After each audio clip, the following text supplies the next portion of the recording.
London, 1817. The Duke of Ravenshollow whispered promises of forever in moonlit gardens, his war-scarred hands trembling as they traced Evangeline Ashworth's face. She believed every word, every stolen kiss, every declaration that she alone could heal his wounded soul. Then her sister Lydia emerged from her sick room like a golden goddess, and everything changed. Within a month, Alexander was on bended knee before the wrong woman, pledging the very words he had once spoken to Evangeline. As wedding bells chimed through London's grandest cathedral, Evangeline stood witness to her own heartbreak, watching the man she loved marry her beloved sister, while her shattered dreams crumbled like autumn leaves beneath the weight of his betrayal. The late afternoon sun cast dappled shadows across Lady Pemberton's immaculate gardens as the cream of London society gathered for what promised to be the season's most elegant musical soiree. Evangeline Ashworth adjusted her pale blue silk gloves and smoothed the modest neckline of her cream muslin gown, grateful that her father had managed to commission at least one new dress for her this season, though she suspected it had come at the cost of delaying payment to yet another creditor.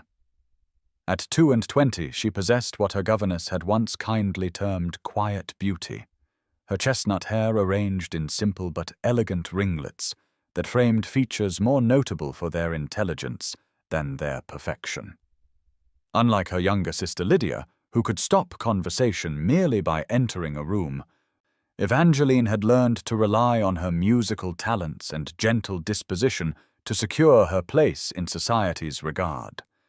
As she approached the pianoforte that had been positioned beneath a flowering arbor, she caught sight of her hostess beckoning the assembled guests to gather round.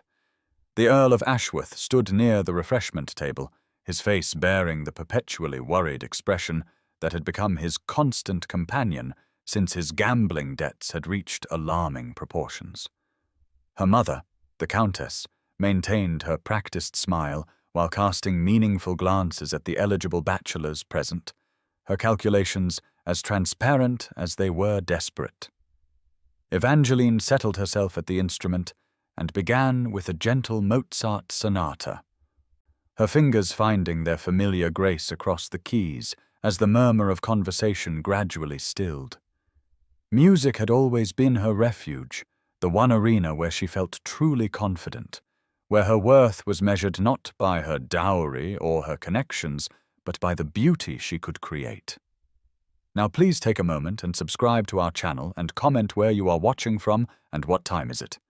It is always fascinating to see where these stories get all around the world. Thank you. As the melody flowed from beneath her touch, she noticed the crowd's attention was genuinely captured rather than merely polite, and she allowed herself a small measure of satisfaction. It was then that she became aware of a presence at the edge of the gathering, someone who stood apart from the clusters of gossiping matrons and preening debutantes. Alexander Blackwood, the Duke of Ravenshollow, leaned against an ancient oak tree, his dark eyes fixed not on the assembled company, but solely on her. She had heard whispers about his return from the Peninsular Wars, rumors of heroism shadowed by some unnamed tragedy that had left him changed. The scar that ran from his left temple to his jaw spoke of violence survived, while his bearing suggested a man carrying burdens far heavier than his ducal responsibilities. He was handsome in the way of weathered marble, all sharp angles and hidden depths, his black hair slightly overlong in defiance of current fashion. As Evangeline transitioned into a more complex piece by Beethoven, she found herself playing not for the appreciative audience before her, but for this solitary figure who watched her with an intensity that sent unexpected warmth coursing through her veins. When the final notes faded into the golden afternoon air, the applause was enthusiastic, but Evangeline barely heard it, for the Duke was already making his way toward her through the crowd, his purpose unmistakable. "Your Grace," Lady Pemberton simpered as Alexander approached, What an honor to have you join our little musical gathering. I do hope you found our entertainment to your liking." Alexander offered the barest inclination of his head toward their hostess before turning his attention fully to Evangeline. "Miss Ashworth," he said, his voice carrying the rough edge of a man unaccustomed to drawing-room pleasantries, "that was extraordinary. I confess myself quite transported by your performance." Evangeline felt heat rise in her cheeks at the directness of his praise, so different from the flowery compliments typically offered by society gentlemen. "You are very kind, Your Grace, though I fear you give me too much credit. The music itself deserves any praise you might offer." "On the contrary," he replied, moving closer so that their conversation became more private despite the interested gazes surrounding them, "I have heard that particular piece performed in Vienna and Paris by masters of their craft, yet none moved me as you have done just now. There is something in your interpretation, a depth of feeling that speaks to more than mere technical skill." Evangeline found herself studying his face as he spoke, noting the sincerity in those storm-gray eyes and the way his scarred features softened when he looked at her. "I believe music reveals truth, Your Grace," she said quietly, both in the composer's intent and in the performer's heart. "Perhaps that is why it has always been my greatest solace." Alexander's expression shifted subtly, as though her words had touched something long buried. "Solace," he repeated thoughtfully. "Yes, I can see how music might provide that. I have been seeking such peace myself since my return to England, though I confess I had not thought to find it in a London drawing-room." Their conversation was interrupted by the approach of several other guests eager to claim the Duke's attention, but as Evangeline prepared to withdraw, Alexander caught her hand briefly. "Miss Ashworth, I wonder if I might call upon you and your family tomorrow afternoon. There are few subjects more pleasant than discussing music with someone who truly understands its power." The request sent a flutter of excitement through Evangeline's chest, though she maintained her composure admirably. "My parents and I would be honored to receive you, Your Grace. We are at home most afternoons between 2 and 4 o'clock.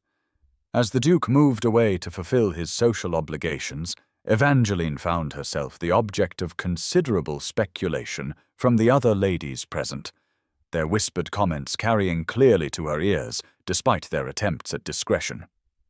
"How remarkable that Ravenshollow should single out the Ashworth girl for such attention," murmured Mrs. Fitzwilliam to her companion. "One would have thought his taste would run to more obvious charms, particularly given the family's rather strained circumstances." "Indeed," came the reply, "though perhaps the Duke has unconventional preferences. They say the wars change a man's perspective on such matters."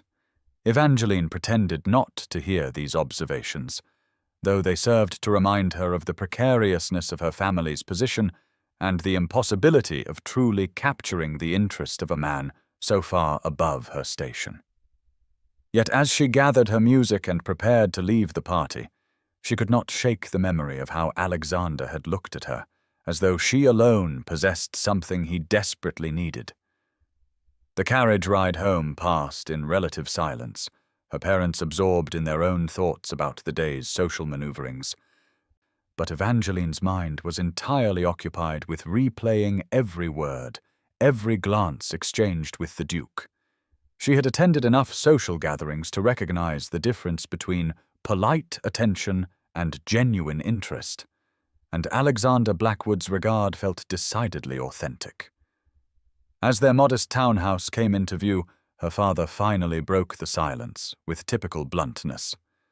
"The Duke's attention toward you was most marked, Evangeline.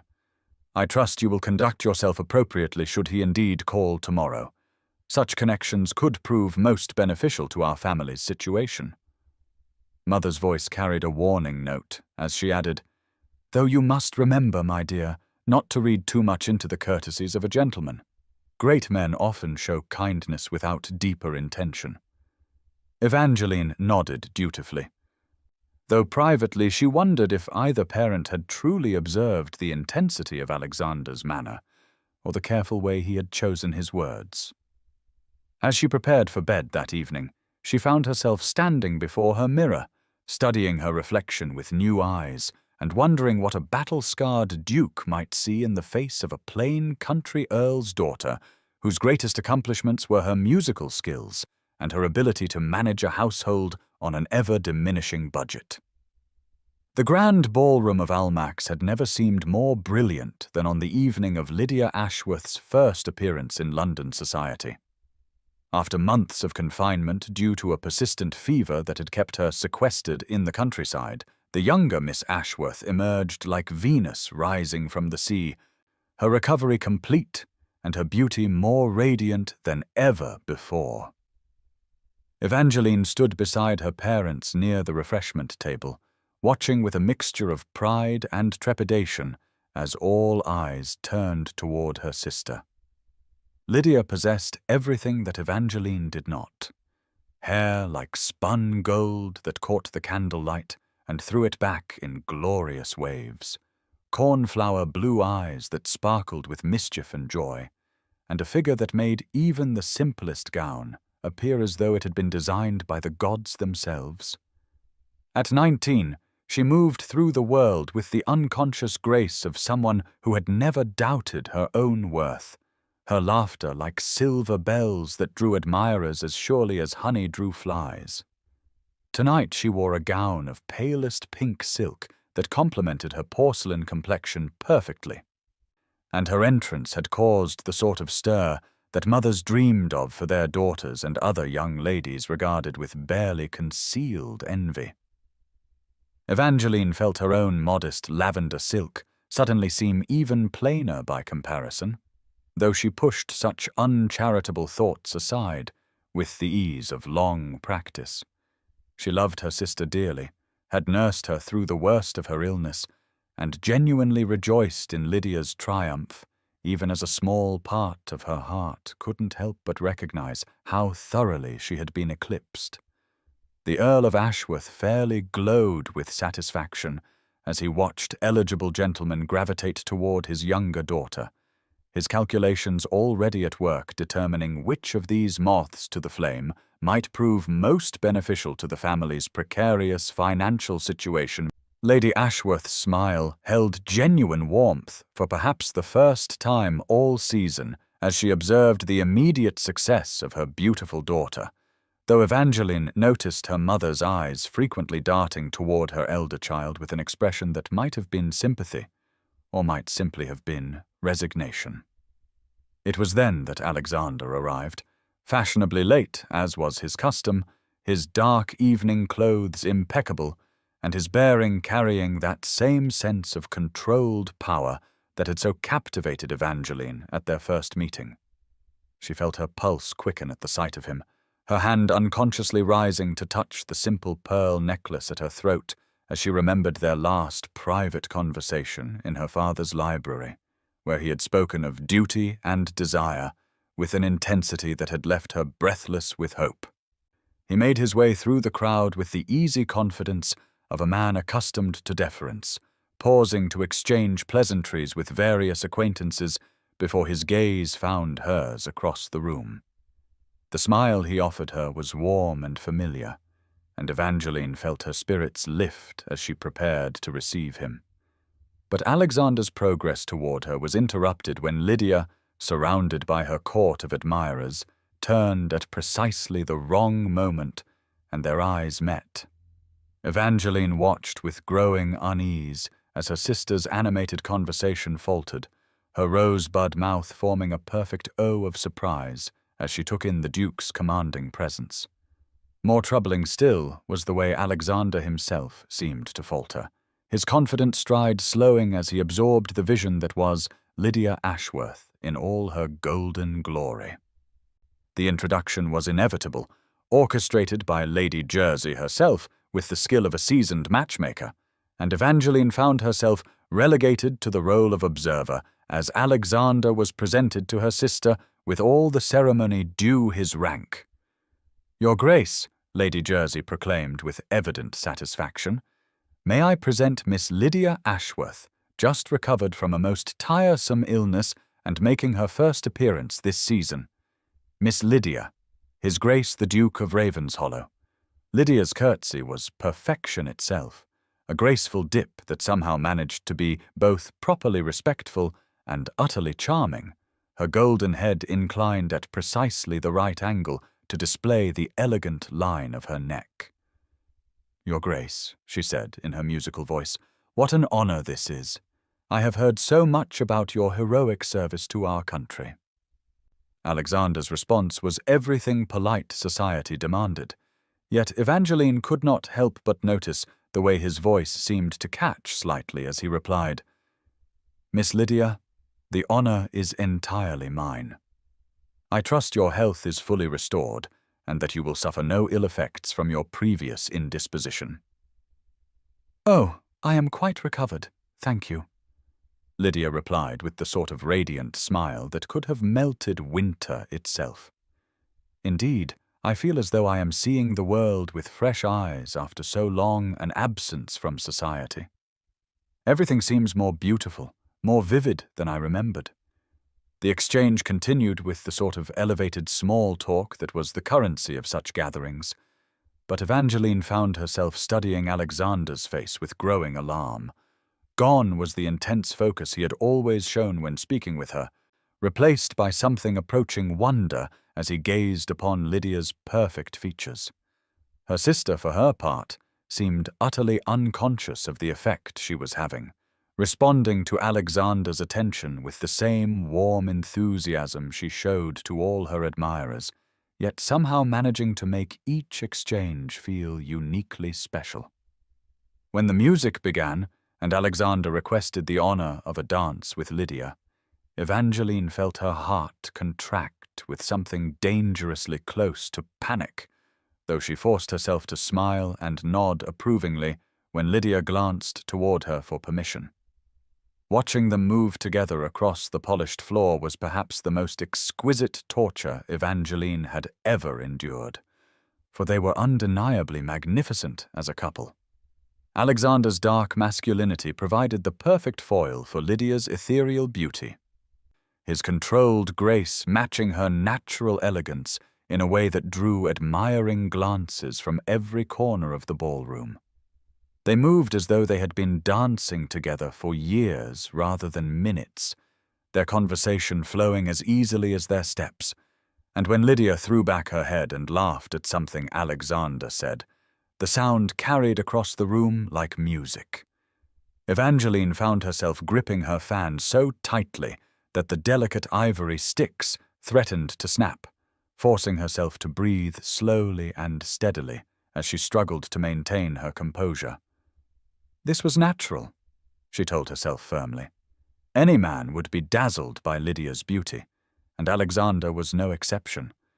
It meant nothing beyond the normal appreciation any gentleman might show for a lovely woman, and she was being foolish to read deeper significance into what was surely nothing more than common courtesy. When the dance ended, and Alexander escorted Lydia back to where Evangeline waited with their parents, his manner toward her was exactly as it had always been, warm, attentive, and respectful. Yet she could not shake the feeling that something fundamental had shifted. "Miss Evangeline," he said with his customary bow, "you look particularly lovely this evening. That shade of lavender suits you admirably." His words were everything they should have been, yet they felt oddly formal after the easy intimacy they had begun to develop over the past weeks of his visits to her family's home. "Thank you, Your Grace," she replied, proud of how steady her voice sounded. "You and Lydia made a most handsome couple on the dance floor. I do hope you enjoyed yourselves." Alexander's glance toward Lydia was brief but telling, and when he replied, "Your sister is indeed a delightful partner," there was something in his tone that made Evangeline's stomach clench with dread. The rest of the evening passed in a blur of forced smiles and careful conversation, with Evangeline maintaining her role as the dutiful elder sister, while watching Alexander divide his attention between herself and Lydia with what appeared to be growing confusion. She told herself that his continued presence at her side proved that her fears were unfounded, that his interest in her remained unchanged despite Lydia's dazzling entrance into their world. Yet as the night wore on, she could not ignore the way his gaze kept drifting toward her sister, or the subtle change in his demeanor when Lydia addressed him directly. By the time their carriage arrived to convey them home, Evangeline's head was pounding with tension, and her heart heavy with a foreboding she dared not acknowledge even to herself. The ride home was filled with Lydia's breathless recounting of her triumph, her excitement so genuine and infectious that even Evangeline found herself smiling despite her inner turmoil. "Oh, what a perfectly magical evening," Lydia exclaimed, her eyes still bright with the excitement of her social debut. "Everyone was so kind, and the Duke was particularly gracious. Such a distinguished gentleman, and so very handsome despite that dreadful scar. I do hope we shall see more of him in the coming weeks." The Earl's response was predictably calculating, as he observed. "The Duke's attention toward our family has been most marked, and his continued interest could prove highly advantageous. We must be certain to encourage his visits and make him feel welcome in our home." Lady Ashworth nodded approvingly, though she cast a worried glance toward her elder daughter before adding, "Though we must remember that great men often show kindness without deeper intention, it would not do to assume too much from mere social courtesies." Evangeline said nothing, staring out the carriage window at the darkened streets while her family continued their speculation about Alexander's motives and the potential benefits of his regard. She had thought herself prepared for the challenges that would come with Lydia's entry into society, had known that her sister's beauty would inevitably draw attention and admiration. What she had not anticipated was the possibility that the one man whose interest had begun to mean everything to her might prove as susceptible as any other to her sister's charms. As they reached their modest townhouse and prepared to retire for the evening, Evangeline caught sight of her reflection in the hall mirror and was startled by the pallor of her complexion and the shadows beneath her eyes. Tonight had changed something irrevocably, though she was not yet ready to acknowledge the full extent of that transformation. The weeks following Lydia's debut brought a steady stream of callers to the Ashworth residence, young gentlemen drawn by her beauty and charm who filled their modest drawing room with flowers, flattery, and barely concealed competition for her attention. Among these persistent suitors, Alexander's presence had become a constant, his daily visits so regular that the household had come to expect his arrival promptly at 3 o'clock each afternoon. Evangeline had initially taken comfort in the continuation of his calls, interpreting them as evidence that his feelings for her remained unchanged despite her sister's dazzling presence. After all, he continued to seek out her conversation, to discuss books and music with the same intensity as before, and to show every sign of a gentleman whose affections were firmly fixed. Yet as the days passed, she began to notice subtle changes in his behavior that filled her with growing unease. Where once his attention had been focused entirely on her during these visits, now she observed his gaze straying frequently toward Lydia. His conversation interrupted whenever her sister entered the room, and his manner taking on an almost breathless quality when Lydia favored him with one of her radiant smiles. Still, Evangeline told herself that this was only natural. Lydia possessed the sort of beauty that commanded attention from any man with eyes to see, and it would be unreasonable to expect even Alexander to be immune to her charms. What mattered was that he continued to call, continued to show her the same thoughtful consideration as before, and had given no indication that his feelings toward her had altered in any meaningful way. She clung to these reassurances even as a small voice in her heart whispered warnings she was not yet prepared to hear. It was on a particularly warm afternoon in late May that Evangeline's carefully constructed defenses finally crumbled beyond repair. She had been arranging flowers in the morning room when she heard voices drifting through the open window that faced onto the small garden behind their house. Alexander's distinctive baritone was unmistakable, as was the silvery laughter that could only belong to Lydia, and curiosity, rather than suspicion, drew Evangeline closer to the window to observe them walking among the roses that were her mother's pride and joy. They made a picture of such perfection that it might have been painted by one of the masters, Alexander's dark elegance providing the ideal contrast to Lydia's golden beauty, their heads bent together in intimate conversation as they strolled along the gravel path. Evangeline told herself she should withdraw, should respect their privacy and return to her flower arranging, yet something held her frozen at the window, some premonition that what she was about to witness would change everything forever. "Miss Lydia," Alexander was saying, his voice carrying clearly on the still air, "I confess myself quite overwhelmed by your beauty. In all my travels, in all the courts of Europe I visited during the war, I have never encountered anyone who could compare to your perfection. You are like something from a fairy tale, too lovely for this mundane world."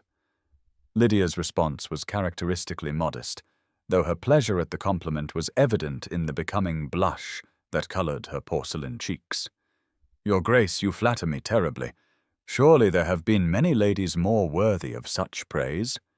"No," Alexander replied with a vehemence that made Evangeline's knees weak with dread. "There have not. You are perfection itself, Miss Lydia, everything that is beautiful and good and pure in this world. I find myself quite unable to think of anything else since the night of your debut." Each word felt like a physical blow to Evangeline's heart, yet she remained paralyzed at the window, unable to look away even as her world crumbled around her. This was not mere gallantry or social pleasantries, but a declaration of feeling so heartfelt and passionate that there could be no mistaking its sincerity. The man who had spoken to her of solace and understanding, who had made her believe that she alone possessed what he needed, was now offering those same deep feelings to her sister with an intensity that left no room for doubt about where his true affections lay. The library had always been Evangeline's sanctuary within the modest confines of her family's townhouse, its shelves lined with leather-bound volumes that offered escape from the increasingly suffocating reality of her daily existence. It was here that she had spent countless hours with Alexander during his visits, discussing literature and philosophy in conversations that had led her to believe their minds were perfectly matched, their souls destined for union. Now, as she stood before the window overlooking the small garden where only days before she had witnessed his passionate declaration to Lydia, the room felt more like a tomb than a refuge, heavy with the weight of shattered dreams and abandoned hope. She had requested this private audience with Alexander under the pretense of discussing a book he had lent her, though they both knew that literature was far from her mind as she waited for him to speak. He stood near the marble fireplace, his usually commanding presence diminished by what appeared to be genuine discomfort, his dark eyes unable to meet hers directly as the silence stretched between them like a chasm that neither seemed willing to bridge. Finally, unable to bear the tension any longer, Evangeline gathered her courage and spoke the words that would forever alter the careful pretense they had maintained. "Your Grace, I believe we must speak plainly about what has transpired these past weeks. I am not blind to the change in your attentions, nor to the cause of that change." Alexander's head snapped up at her direct address, surprise and something that might have been relief flickering across his scarred features. "Miss Evangeline," he began, then stopped, running a hand through his dark hair in a gesture of frustration she had never seen from him before. "You are correct that we must speak plainly.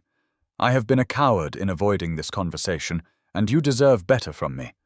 I thought I knew my heart when I first began calling upon your family, believed myself certain of my feelings and intentions.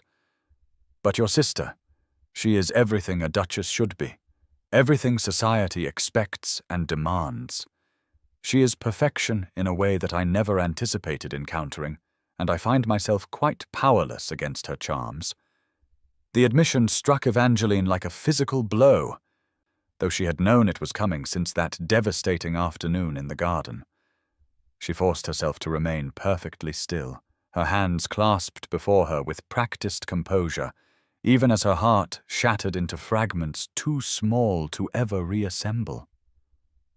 "I see," she replied, proud of how steady her voice remained despite the turmoil raging within her chest. "And what of the conversations we have shared, the understanding you claimed to find in my company? Were those feelings false, or merely insufficient when measured against my sister's superior attractions?" Alexander flinched as though she had struck him, his eyes finally meeting hers with an expression of genuine anguish that might have moved her to pity under different circumstances. "They were not false," he said quietly. "Never false. The peace I found in your presence, the solace you offered, these things were real and precious to me. But peace and solace, while valuable, are perhaps not sufficient foundation for a marriage that must bear the weight of ducal responsibilities and social expectations. Your sister possesses not only beauty, but the sort of vibrant charm that will grace my position admirably. She will make a duchess that society will celebrate, while I—" He paused, struggling with words that clearly pained him, "while I fear that a quieter soul, however dear, might find the demands of my station overwhelming." The cruel practicality of his reasoning was like salt in wounds already raw with betrayal. Yet Evangeline recognized the truth within his words, even as they destroyed her last fragile hopes. She had always known that her modest accomplishments and reserved nature made her an unlikely candidate for such an elevated position, had tried to tell herself that love might overcome such obstacles, but Alexander's choice made clear that duty and appearance would always triumph over deeper compatibility.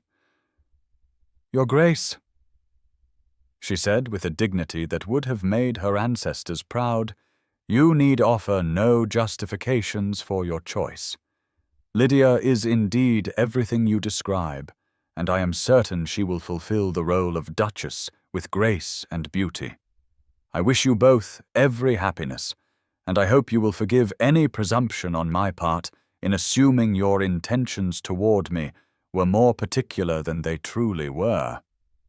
Alexander stepped toward her, his expression stricken as the full impact of her words reached him. "Miss Evangeline, surely you cannot think that I regarded our friendship as mere pleasantry. Your feelings, your heart, they were never inconsequential to me. Even now I cherish the understanding we have shared, the way you have seen beyond the surface to the man beneath the title. If circumstances were different, if I were free to choose based solely on the inclinations of my heart rather than the demands of my position, then perhaps—" But he stopped abruptly, apparently realizing that such words offered only additional pain rather than comfort. Evangeline felt a bitter smile touch her lips as she absorbed this final cruelty, the admission that he had indeed felt something genuine for her, but had chosen to abandon it in favor of what society demanded. "If circumstances were different," she repeated softly, "but they are not, and we must both accept the realities before us. I confess I had hoped, had allowed myself to believe that what we shared might transcend such considerations, but I see now how foolish such dreams were. You are a duke. I am merely a baron's daughter with little to recommend me beyond a modest talent for music and an unfortunate tendency toward romantic fancy." The pain in Alexander's eyes deepened as he heard her diminish herself, and for a moment Evangeline thought he might contradict her harsh assessment, might offer some word of comfort or reassurance that would ease the ache in her chest. Instead, he seemed to gather himself, straightening into the formal bearing she had come to associate with his public persona rather than the more relaxed manner he had shown in her company. "Miss Evangeline, I hope that in time you will understand that my choice, while painful for us both, serves the greater good. Your sister and I, we will make a match that strengthens both our families and fulfills the expectations of our stations.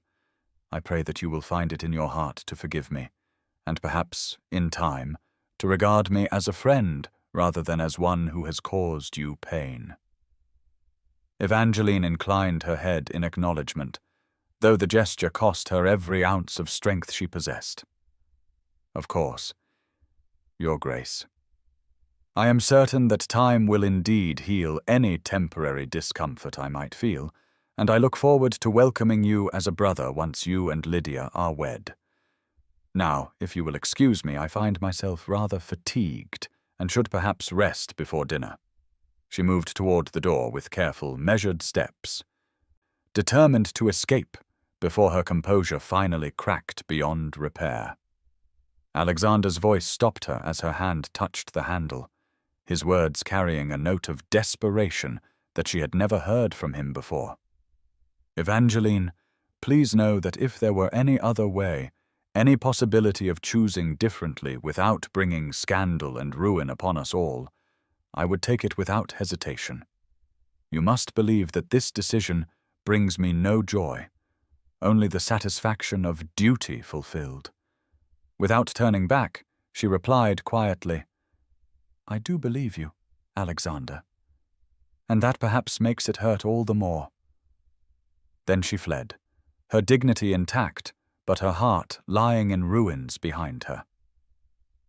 The following weeks passed in a haze of carefully maintained normalcy as Evangeline retreated from society under the pretense of a recurring illness that conveniently prevented her from attending the round of parties and gatherings where she might be forced to witness Alexander's courtship of her sister.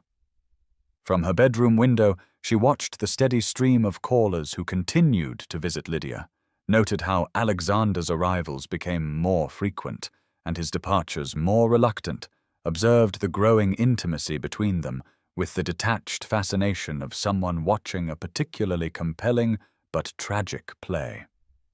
Lydia, bless her innocent heart, attempted repeatedly to draw Evangeline into her excitement, sharing every detail of her conversations with Alexander, analyzing every gesture and glance for signs of his deepening attachment, completely oblivious to the agony these confidences caused her elder sister.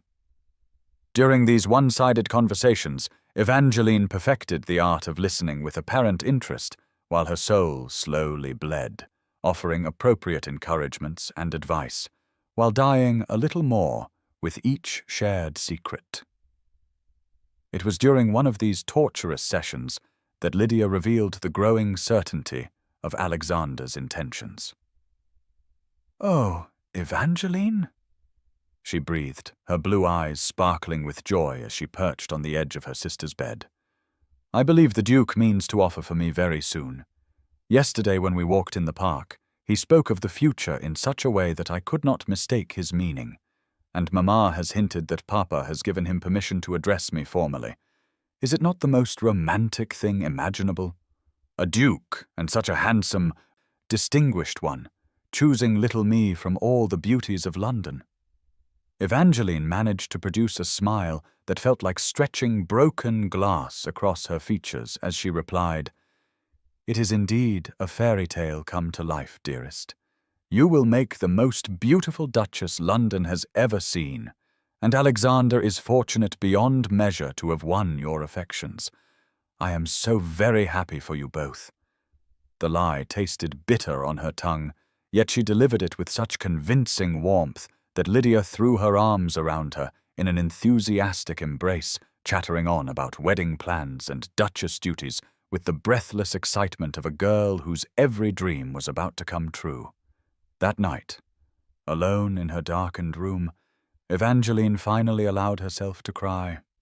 Deep, silent sobs that shook her entire body as she mourned not only the loss of Alexander, but the death of her own naive belief that love might somehow conquer the harsh realities of their world. The grand ballroom of Devonshire House blazed with the light of 1,000 candles as London's elite gathered for what promised to be the season's most spectacular event, an assembly that would be remembered and discussed for months to come. Evangeline stood in the shadows near the musician's alcove, having finally succumbed to her mother's insistence that she abandon her sick room and make an appearance lest society begin to speculate about the nature of her mysterious ailment. She wore a gown of deep sapphire silk that brought out the auburn highlights in her chestnut hair, though she felt as insubstantial as a ghost haunting the edges of a celebration that had nothing to do with her. Across the glittering expanse of the dance floor, Lydia moved through the crowd like a goddess among mortals, her gown of pristine white satin making her appear almost ethereal in the golden light, her beauty so radiant that even the most jaded members of society paused in their conversations to admire her passage. Alexander remained constantly at her side, his dark elegance, the perfect complement to her golden perfection. Their every interaction watched with the sort of avid attention reserved for momentous occasions. Evangeline had known what this evening would bring, had steeled herself for the inevitable announcement that would seal her fate and secure her sister's future, yet she found herself unprepared for the actual moment when Alexander led Lydia to the center of the ballroom and requested the attention of the assembled company. The Duke of Ravenshollow's voice carried easily across the suddenly silent room as he began to speak, his words formal, yet infused with genuine warmth that made Evangeline's heart clench with remembered pain. "My lords and ladies," he announced, his scarred hand clasping Lydia's gloved fingers as she gazed up at him with adoring eyes. "I have the honor to announce my engagement to Miss Lydia Ashworth, daughter of the Earl of Ashworth. She has consented to become my Duchess, and I count myself the most fortunate of men to have secured the affections of one so beautiful, so perfect in every regard." The explosion of applause and congratulations that followed seemed to come from a great distance, as though Evangeline were hearing it through layers of cotton or from the bottom of a deep well. She watched as society's most influential figures pressed forward to offer their felicitations, observed the Earl's obvious relief and satisfaction at having secured such an advantageous match for his daughter, noted her mother's tears of joy as she embraced her future son-in-law. Through it all, Lydia glowed with happiness so pure and radiant that even in her anguish, Evangeline could not begrudge her sister this moment of triumph. This was what Lydia had been born for, what her beauty and charm had always promised, and if the cost of that happiness was Evangeline's own broken heart, then that was simply the way of the world. As the evening progressed and the engagement became the sole topic of conversation, Evangeline found herself approached by well-meaning acquaintances who offered congratulations on her family's good fortune and speculated about her own marital prospects now that her sister had made such a brilliant match. She responded to these comments with practiced grace, accepting praise for Lydia's beauty and accomplishments, while deflecting questions about her own future with the sort of diplomatic skill that would have served a duchess well, though such irony was lost on those who sought only gossip to fuel their own social machinations. It was during one of these exhausting exchanges that she became aware of a presence at her elbow. A gentleman who had been observing her performance with what appeared to be genuine concern rather than idle curiosity. Benedict Ashworth, her cousin from the scholarly branch of the family, stood quietly beside her, his thoughtful brown eyes holding an understanding that made her suddenly afraid she might disgrace herself with tears. "Miss Evangeline," he said softly when the gossiping matrons had finally moved on to fresh prey, "perhaps you would honor me with a turn about the room. I find the air rather close in here, and I suspect you might benefit from a moment's respite as well." She accepted his offered arm gratefully, allowing him to guide her through the crowd toward the relative quiet of the adjacent reception room where they might speak without fear of being overheard. Benedict had always been the most perceptive member of their extended family, a scholar of ancient languages who possessed the sort of quiet wisdom that came from extensive reading and careful observation of human nature. At 28, he was considered something of an eccentric by society standards, more interested in his research than in the pursuit of fortune or fashion, yet Evangeline had always found his company restful, in a way that few others provided. The morning of Lydia's wedding dawned with the sort of crystalline perfection that poets might have ordered from heaven itself, every detail conspiring to create a day worthy of a fairy tale princess claiming her destined throne. St. George's Hanover Square had been transformed into a floral paradise, white roses and orange blossoms cascading from every available surface, while the ancient stones seemed to glow with anticipation of the momentous ceremony they would witness. Evangeline stood before the mirror in the bride's dressing room, adjusting the pale yellow silk of her maid-of-honor gown with hands that trembled despite her determined efforts at composure, watching her reflection practice the serene smile she would wear throughout the torturous hours ahead. The irony of her position was not lost on her, standing as witness to her sister's triumph while her own heart lay in ruins, expected to radiate joy for a union that represented the death of every dream she had ever dared to harbor. Lydia herself was a vision of bridal perfection, her golden hair arranged in elaborate curls threaded with pearls, her gown of ivory silk and Brussels lace transforming her into something almost otherworldly in its beauty. The diamond tiara that would soon crown her as the Duchess of Ravenshollow caught the morning light and threw rainbows across the walls, while her blue eyes sparkled with happiness so pure and radiant that even Evangeline's broken heart could not help but respond to its infectious joy. "Dearest sister," Lydia breathed, reaching for Evangeline's hands with the unconscious grace that marked everything she did, "can you believe this day has finally come?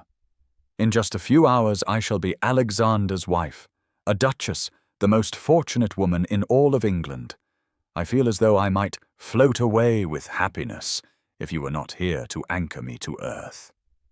Evangeline squeezed her sister's fingers gently, forcing warmth into her voice as she replied, "You look absolutely ethereal, Lydia. Alexander will be struck speechless when he sees you walking down the aisle, and all of London will weep at your beauty. This is your day, your moment of triumph, and you deserve every bit of happiness that awaits you." The words tasted like ashes in her mouth, yet she delivered them with such convincing sincerity that Lydia's face lit up with additional radiance, her joy multiplying as she basked in her beloved sister's approval. The Earl appeared in the doorway, resplendent in his finest coat, and looking more relaxed than Evangeline had seen him in months, his gambling debts soon to be resolved through this advantageous alliance that would restore the family's fortunes. "My beautiful daughters," he announced with genuine pride, "the carriages await, and I believe it is time we proceeded to fulfill destiny itself." The short journey to the church passed in a blur of waving crowds and excited chatter from Lydia, who seemed determined to share every thought and feeling with her maid-of-honor, while Evangeline nodded and smiled with mechanical precision. The assembled congregation rose as one when they entered the sanctuary, the collective intake of breath at Lydia's beauty audible even above the magnificent organ music that filled the sacred space with triumphant melody.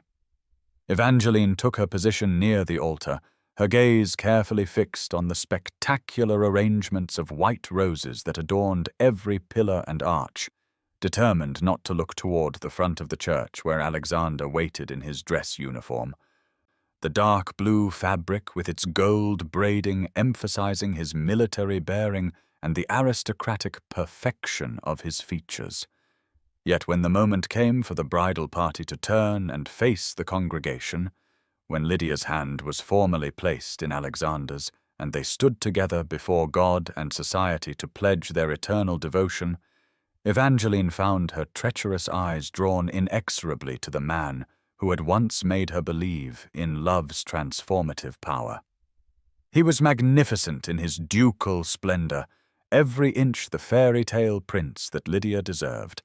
His scarred face softened by an expression of wonder as he gazed down at his bride with obvious adoration.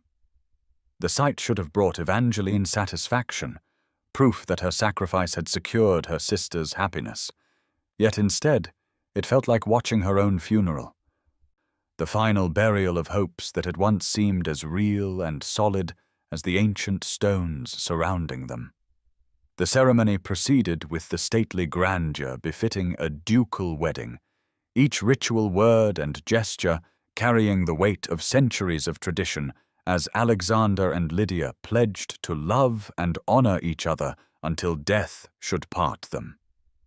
When the Archbishop asked if any present knew of any lawful impediment to this union, the silence that fell over the congregation was absolute, yet Evangeline felt as though her breaking heart might betray her with some involuntary cry of protest. Instead, she maintained her perfect composure, her face a mask of serene approval, even as her soul screamed in anguish at hearing Alexander promise to another woman the very devotion she had once believed might be hers. It was during the exchange of rings that disaster nearly struck, when Alexander's gaze strayed from his bride's radiant face to meet Evangeline's eyes across the short distance that separated them. The connection lasted only a moment, yet in that brief instant she saw reflected in his grey eyes something that might have been regret, perhaps even longing, a flash of the understanding they had once shared before duty and propriety had claimed him for her sister. His voice faltered slightly as he repeated the ancient vows, and for one heart-stopping moment Evangeline wondered if he might actually hesitate, might allow his true feelings to override the calculated choice he had made. But the moment passed, his attention returned to Lydia with renewed focus, and the ceremony continued without further interruption.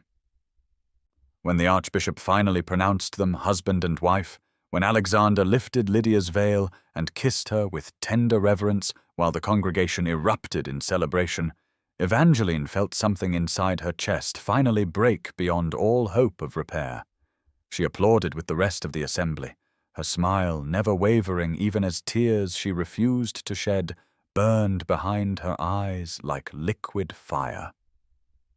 The recessional seemed to take an eternity, the newlywed Duke and Duchess moving slowly down the aisle while acknowledging the congratulations of their guests, Lydia's face glowing with happiness as she clung to her husband's arm like a woman who had just claimed her heart's desire. Evangeline followed at the prescribed distance, her role as maid of honor requiring her to maintain the perfect picture of familial joy, while inside she felt as hollow and lifeless as an abandoned shell. The wedding breakfast at Devonshire House was a masterpiece of social orchestration, every detail designed to celebrate the union of two of society's most prominent figures, while providing ample opportunity for the guests to see and be seen. Evangeline moved through the festivities like an actress playing a role she had rehearsed to perfection, accepting congratulations on her family's good fortune, discussing wedding details with interested matrons, and deflecting questions about her own romantic prospects with practiced grace. She watched Alexander and Lydia receive the homage of their guests, observed how naturally they fit together in their roles as Duke and Duchess, noted the way Alexander's attention never strayed from his bride's beautiful face. They were indeed the perfect couple, everything society demanded and expected, and if the cost of that perfection was the destruction of Evangeline's dreams, then that was simply the price that had to be paid for the greater good. When the time came for the speeches, she listened with apparent interest as various dignitaries praised the bride's beauty and the groom's distinguished service to the crown, though their words seemed to come from a great distance, as though she were hearing them through thick glass. The Earl's toast to his daughter's happiness was particularly difficult to endure, his obvious relief and satisfaction at having secured such an advantageous match, a painful reminder of the practical realities that governed their world. Even Benedict's thoughtful remarks about the nobility of love and the importance of mutual respect in marriage, delivered with the scholarly precision that marked all his public speaking, failed to penetrate the protective numbness that had settled over her wounded heart. The moment Evangeline had been dreading most arrived with the announcement that the Duke and Duchess must depart for their wedding journey, a month-long tour of Alexander's various estates that would culminate in an extended stay at his principal seat in Yorkshire. The ritual of throwing rice and flower petals provided welcome activity for hands that might otherwise have trembled, and she joined enthusiastically in the celebration, even as each grain that struck the ducal carriage felt like a small stone thrown at her own grave. Lydia's farewell embrace was particularly torturous, her sister's happiness so genuine and overwhelming that Evangeline found herself momentarily infected by its radiance, despite the agony in her chest. "Dearest Evangeline," Lydia whispered against her ear, "thank you for everything, for all your love and support through these magical weeks. I am so grateful to have you as my sister, and I promise to write every detail of our journey so you might share in my adventures. I love you more than words can express, and I shall miss you dreadfully until we return to London." Evangeline held her sister tightly, memorizing the warmth of her embrace and the sweet scent of orange blossoms in her hair, knowing that when Lydia returned she would be forever changed. Transformed from a beloved sister into the untouchable figure of a duchess whose life would move in spheres far removed from Evangeline's modest existence. When Alexander approached to bid her farewell, she steeled herself for what would likely be their final private exchange, determined to send him away with no shadow of doubt about her complete acceptance of his choice. "Your Grace," she said with a perfectly calibrated curtsy, "I wish you and Lydia every happiness in your married life. May your union be blessed with joy, prosperity, and the deep contentment that comes from a love truly matched." Alexander's response was everything proper courtesy demanded, yet she thought she detected something almost desperate in his eyes as he replied, "Miss Evangeline, your sister and I are fortunate indeed to have your blessing. I hope that when we return to London, you will honor us frequently with your presence at our home. Your friendship has always been precious to me, and I should be grieved indeed if marriage were to alter the regard I have long held for your wisdom and goodness." The words were carefully chosen, revealing nothing that could be construed as inappropriate, yet somehow managing to convey depths of feeling that made Evangeline's carefully maintained composure waver for just an instant. "Of course, Your Grace," she managed to reply. "You will always be welcome as family, and I look forward to many pleasant evenings in your company." Then the moment passed. Alexander handed Lydia into their elaborate carriage, and they were gone, disappearing into the London afternoon amid a shower of rose petals and the cheers of well-wishers. Evangeline stood with the other guests, waving enthusiastically until the ducal equipage vanished around the corner, and only then did she allow herself to acknowledge that the most difficult day of her life had finally ended. The journey home passed in merciful silence, her parents too exhausted by the day's emotions and excitement to maintain their usual commentary on social events, leaving Evangeline free to stare out the carriage window at the familiar streets of London while contemplating the empty years that stretched ahead of her. It was only when she finally reached the sanctuary of her own bedroom, when the door was safely closed and the servants dismissed, that she allowed the facade to crumble at last. The sobs that racked her body seemed to come from some place deeper than her chest, primal sounds of grief that she muffled in her pillows lest anyone hear and come to investigate. She wept for the death of dreams, for the loss of love, for the bitter lesson that fairy tales belonged only to the beautiful and the fortunate, while practical souls like herself must learn to find contentment in the shadows cast by others' happiness. When the tears finally stopped, she felt drained and hollow, as though some essential part of herself had been carved away, leaving only an empty shell that must somehow learn to function in a world where Alexander belonged forever to someone else. The ancient walls of Ashworth Manor had witnessed centuries of family triumphs and tragedies, but perhaps none quite so quietly devastating as the spectacle of Evangeline's voluntary exile from all that had once brought meaning to her existence. The estate lay nestled in the rolling hills of Derbyshire, its Tudor architecture and sprawling gardens providing a refuge from the glittering society that had become unbearable to one whose heart lay in ruins amid London's ballrooms and drawing-rooms. Here, surrounded by the comforting silence of countryside solitude, Evangeline attempted to rebuild something resembling a life from the fragments of her shattered dreams, though the effort felt as futile as gathering morning mist in cupped hands. The weeks following her arrival passed in a blur of mechanical routine, her days structured around activities that required no emotional investment. Supervising the household, walking the familiar paths of her childhood, reading volumes from the extensive library that her grandfather had assembled during his own periods of retreat from the world. Yet even these simple occupations felt drained of meaning, as though she were performing the motions of living without truly inhabiting her own existence. The servants, long familiar with the family's occasional retreats from London society, accepted her presence with the sort of respectful discretion that made no demands upon her fragile composure, allowing her to move through the manor like a ghost haunting rooms that held memories of happier times. It was Benedict who finally disturbed this careful isolation, arriving unannounced one grey afternoon in early autumn, with the sort of quiet determination that brooked no argument. She found him in the morning room, calmly reading a volume of Cicero, as though his presence required no explanation. His travel-stained clothes and mud-splattered boots testament to a journey undertaken with more haste than comfort.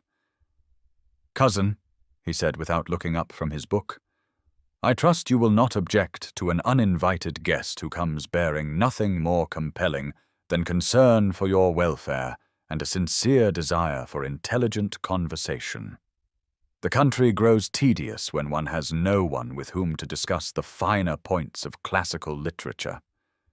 Evangeline paused in the doorway, surprised by the relief she felt at seeing a familiar face, even one that threatened to penetrate the protective numbness she had cultivated so carefully.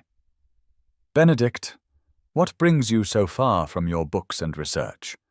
Surely the university has not granted you such an extended leave from your scholarly duties?" He closed the volume and regarded her with those thoughtful brown eyes that seemed to see far more than most people revealed, his expression holding the sort of gentle understanding that made pretense impossible. "The university can spare me for a few weeks, particularly when family duty calls. I confess myself concerned about reports of your health, and I thought perhaps a change of air might prove beneficial to us both.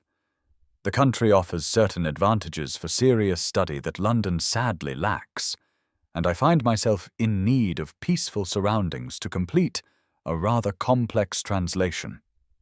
His excuse was transparently fabricated, yet delivered with such matter-of-fact conviction that Evangeline found herself almost smiling for the first time in weeks. "You are a terrible liar, Benedict, but I confess your company would be welcome.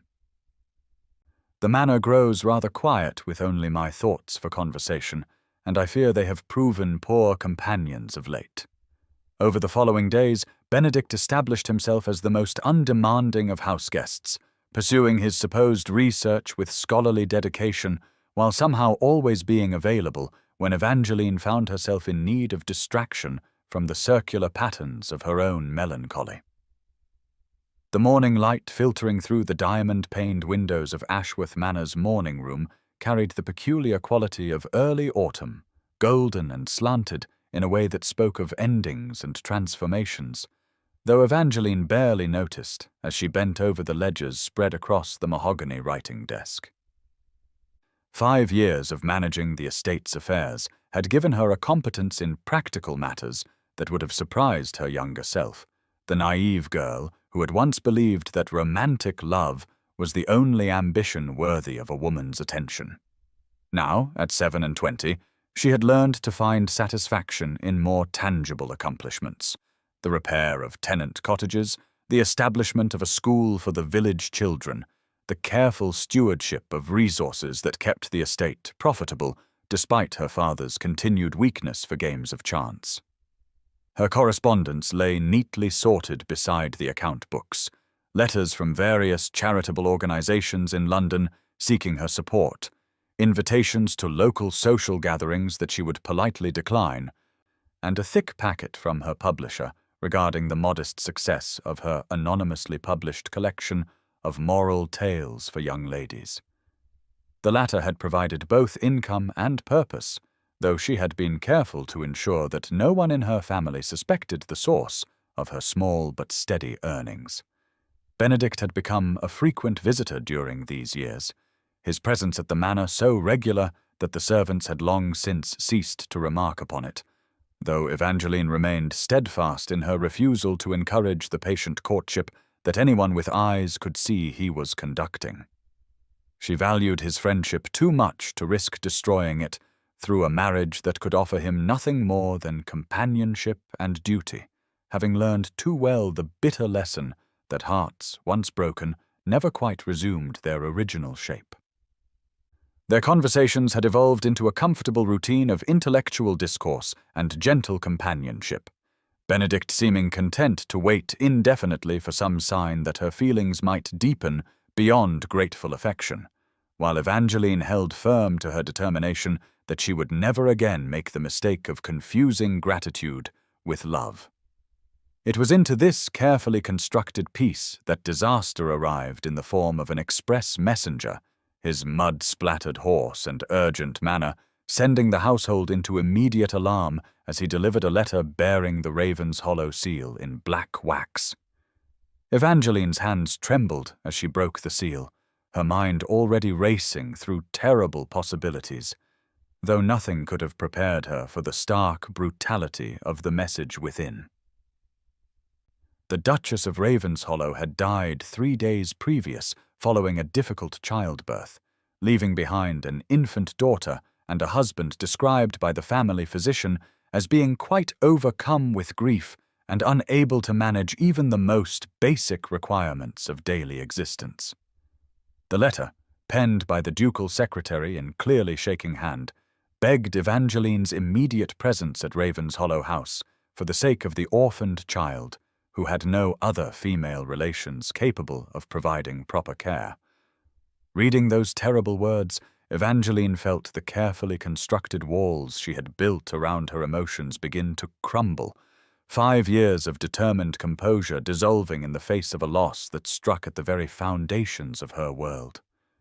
Lydia was dead, her beautiful, vivacious sister reduced to a few lines of formal notification, her golden laughter silenced forever by the very joy she had sought in marriage and motherhood. The bitter irony was not lost on Evangeline that the fairy tale romance that had cost her own happiness had ultimately destroyed the very woman it was meant to elevate, claiming Lydia's life in exchange for the ducal heir that society demanded. Yet beneath her grief lay something more complex and troubling, an unwelcome flutter of concern for Alexander's suffering that she had no right to feel and no desire to examine too closely. The man who had chosen duty over love, who had abandoned her for her sister's superior charms, was now paying the ultimate price for that choice, and she found herself torn between satisfaction at poetic justice and genuine anguish at imagining his pain. Most immediate, however, was the plight of little Cordelia, a child who had never known her aunt, but who would now depend entirely upon her care and protection. The decision to return to London required no deliberation. despite the obvious dangers such a course presented to her. Hard-won equilibrium. A 4-year-old child had prior claim over any considerations of personal comfort or emotional safety, and if that meant confronting the ghosts of her abandoned dreams, then that was simply the price of family duty.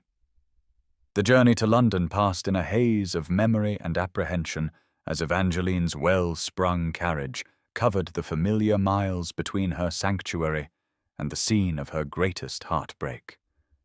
The countryside rolled past in autumn splendor, the changing leaves providing a melancholy backdrop for thoughts that refused to remain focused on practical concerns despite her best efforts. She had not seen Alexander since his wedding day, had deliberately avoided any social gathering where such an encounter might occur during her brief visits to town, yet now she would be living under his roof, managing his household, caring for his child.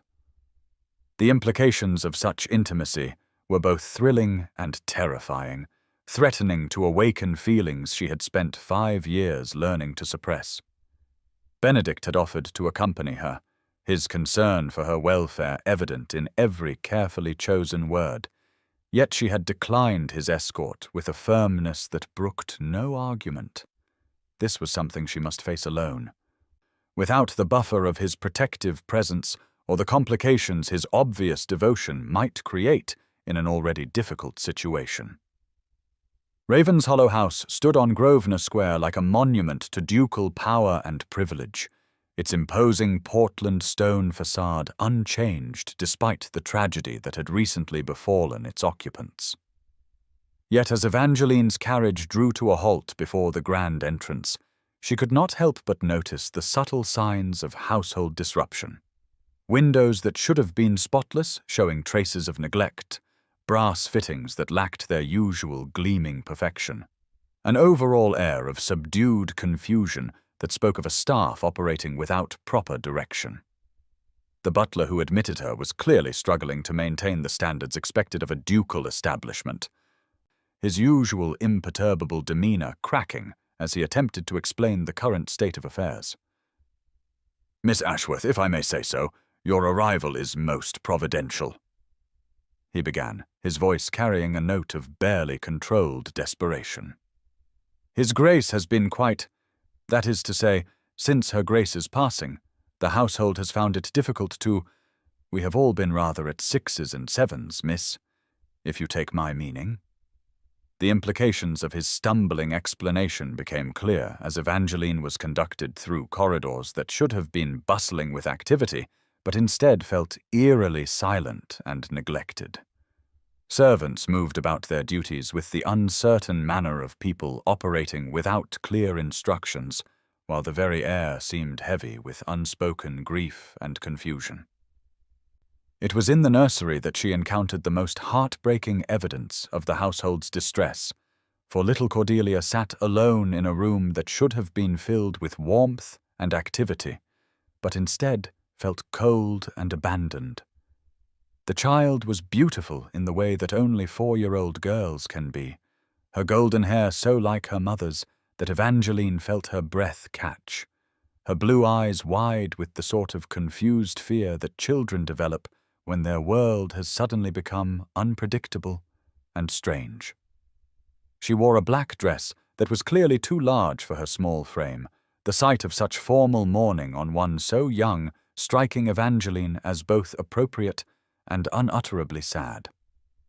"Hello, Cordelia," Evangeline said gently, settling herself at the child's level and offering a smile she hoped appeared more confident than she felt. "I am your Aunt Evangeline, your mamma's sister. I have come to take care of you and make sure you are safe and loved." The little girl regarded her with solemn attention, her thumb finding its way to her mouth in a gesture that spoke of recent trauma and confusion. "Mamma went away," she said in a voice barely above a whisper. "Papa cries and won't come see me any more. The nursemaid says Mama is with the angels now, but I want her to come back and sing to me like she used to." The simple honesty of childhood grief struck Evangeline like a physical blow, Yet it also provided her with the clarity of purpose she needed to navigate the emotional minefield that lay ahead. Whatever complicated feelings Alexander's presence might awaken, whatever ghosts their renewed proximity might resurrect, her primary responsibility was clear. This frightened little girl needed stability, love, and the sort of maternal care that only a woman could provide, and Evangeline would ensure she received it regardless of the personal cost. Taking charge of the Ravens Hollow household proved easier than Evangeline had anticipated, perhaps because the staff was so desperate for competent direction that they accepted her authority without question, grateful to have someone who could make decisions and restore order to their disrupted routines. She established herself in a suite of rooms near the nursery, close enough to provide immediate comfort if Cordelia needed her during the night, but distant enough from the family quarters to maintain proper boundaries. Her first priority was the child herself, who proved to be both intelligent and surprisingly resilient despite her recent trauma. Responding to Evangeline's patient care with a trust that was both touching and heartbreaking. Within days, the nursery had been transformed from a place of neglect into a warm, nurturing environment where a little girl might begin to heal from the incomprehensible loss that had shattered her young world. Establishing proper meals, regular bedtimes, and gentle educational activities provided structure that Cordelia seemed to crave, while Evangeline's presence during the long evenings offered comfort when memories of her mother threatened to overwhelm her small understanding. It was during these quiet times, reading stories or singing the lullabies that Lydia had once sung, that Evangeline felt closest to her lost sister, as though caring for her daughter was a way of honoring the love they had shared, despite the pain that had come between them. The household gradually began to function with something approaching its former efficiency, as Evangeline worked with the housekeeper to restore proper routines, though the master of the house remained conspicuously absent from these improvements. Alexander had not appeared since her arrival 3 days earlier, keeping to his private apartments in a state of seclusion that worried the staff and left many important decisions hanging in limbo. It was the butler who finally approached Evangeline with the delicate suggestion that perhaps she might consider speaking with His Grace about various matters requiring his attention, though his manner suggested that previous attempts to rouse the Duke had met with little success.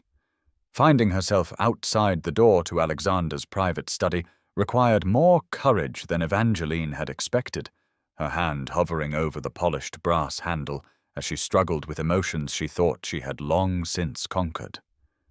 5 years had done little to diminish the effect of his proximity, and she could feel her pulse quickening at the mere thought of seeing him again, even under such tragic circumstances.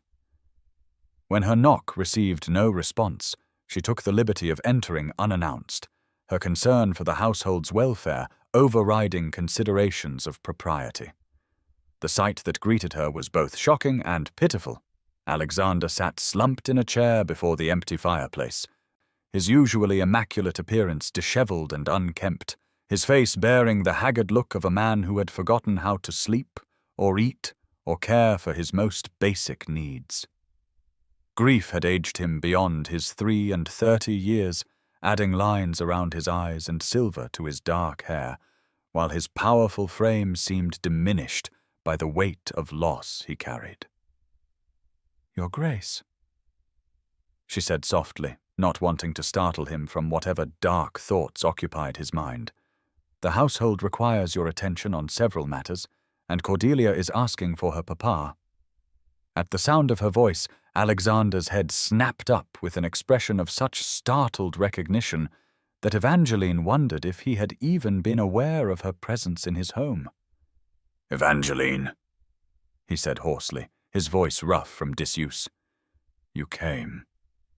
"I was not certain, sir, when Morrison sent the letter, whether you would, given our history, given how things were between us."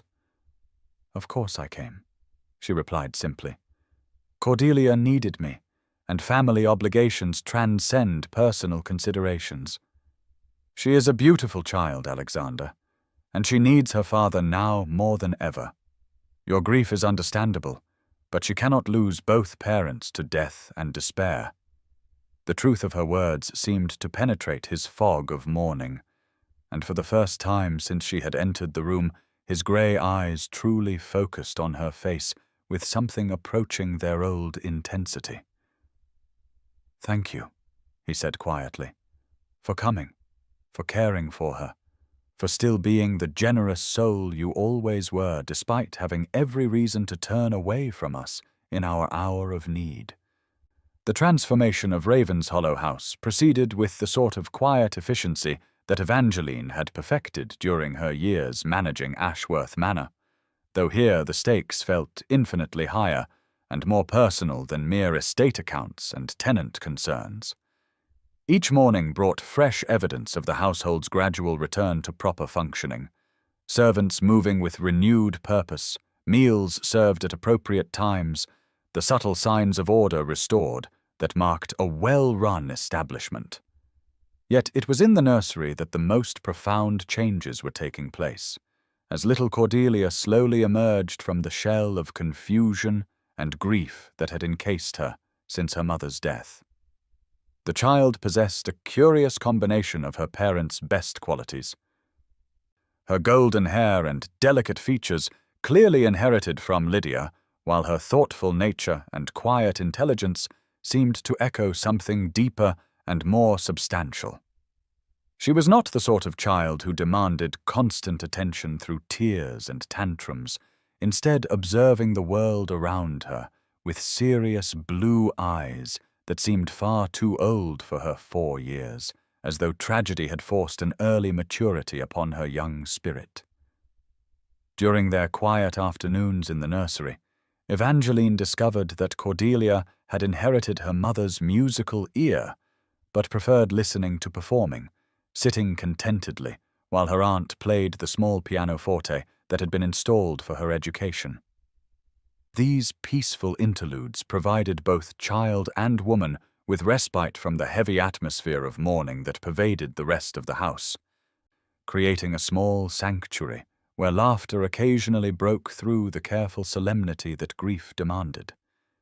The little girl's questions about her mother were heartbreaking in their innocent directness, yet Evangeline found herself able to speak of Lydia with genuine warmth, sharing memories of their childhood that painted a picture of a loving woman rather than simply focusing on the tragic circumstances of her death. "Mama was beautiful like the princesses in fairy tales, wasn't she, Aunt Evangeline?" Cordelia would say while they looked through her mother's miniature portrait. "And she loved music and dancing and pretty dresses. Did she love Papa very much, the way princesses love their princes?" These conversations required delicate navigation, as Evangeline struggled to honor both the truth of Lydia's happiness and the complex reality of adult relationships that a child could not possibly understand. "Yes, darling," she would reply, "your mama loved your papa very much, and they were both overjoyed when you came to complete their happiness. She would want you to remember that love, and to know that even though she cannot be with you now, that love remains forever in your heart." It was during one of these afternoon sessions that Alexander first ventured into the nursery since Evangeline's arrival, his appearance so tentative and uncertain that Cordelia initially seemed unsure whether to run to him or hide behind her aunt's skirts. The man who had once commanded battlefields and wielded ducal authority with natural confidence now seemed almost afraid of his own child, as though her innocent grief might somehow contaminate him with additional pain he lacked the strength to bear. "Papa," Cordelia said finally, her voice carrying the careful politeness of a child who has learned not to expect too much from the adults in her life. "Aunt Evangeline has been teaching me about Mama and showing me how to play the piano, just like she did. Would you like to hear me play my song?" The request clearly caught Alexander off guard, his ravaged features struggling to arrange themselves into an appropriate expression of paternal interest, though Evangeline could see the effort such simple interaction required.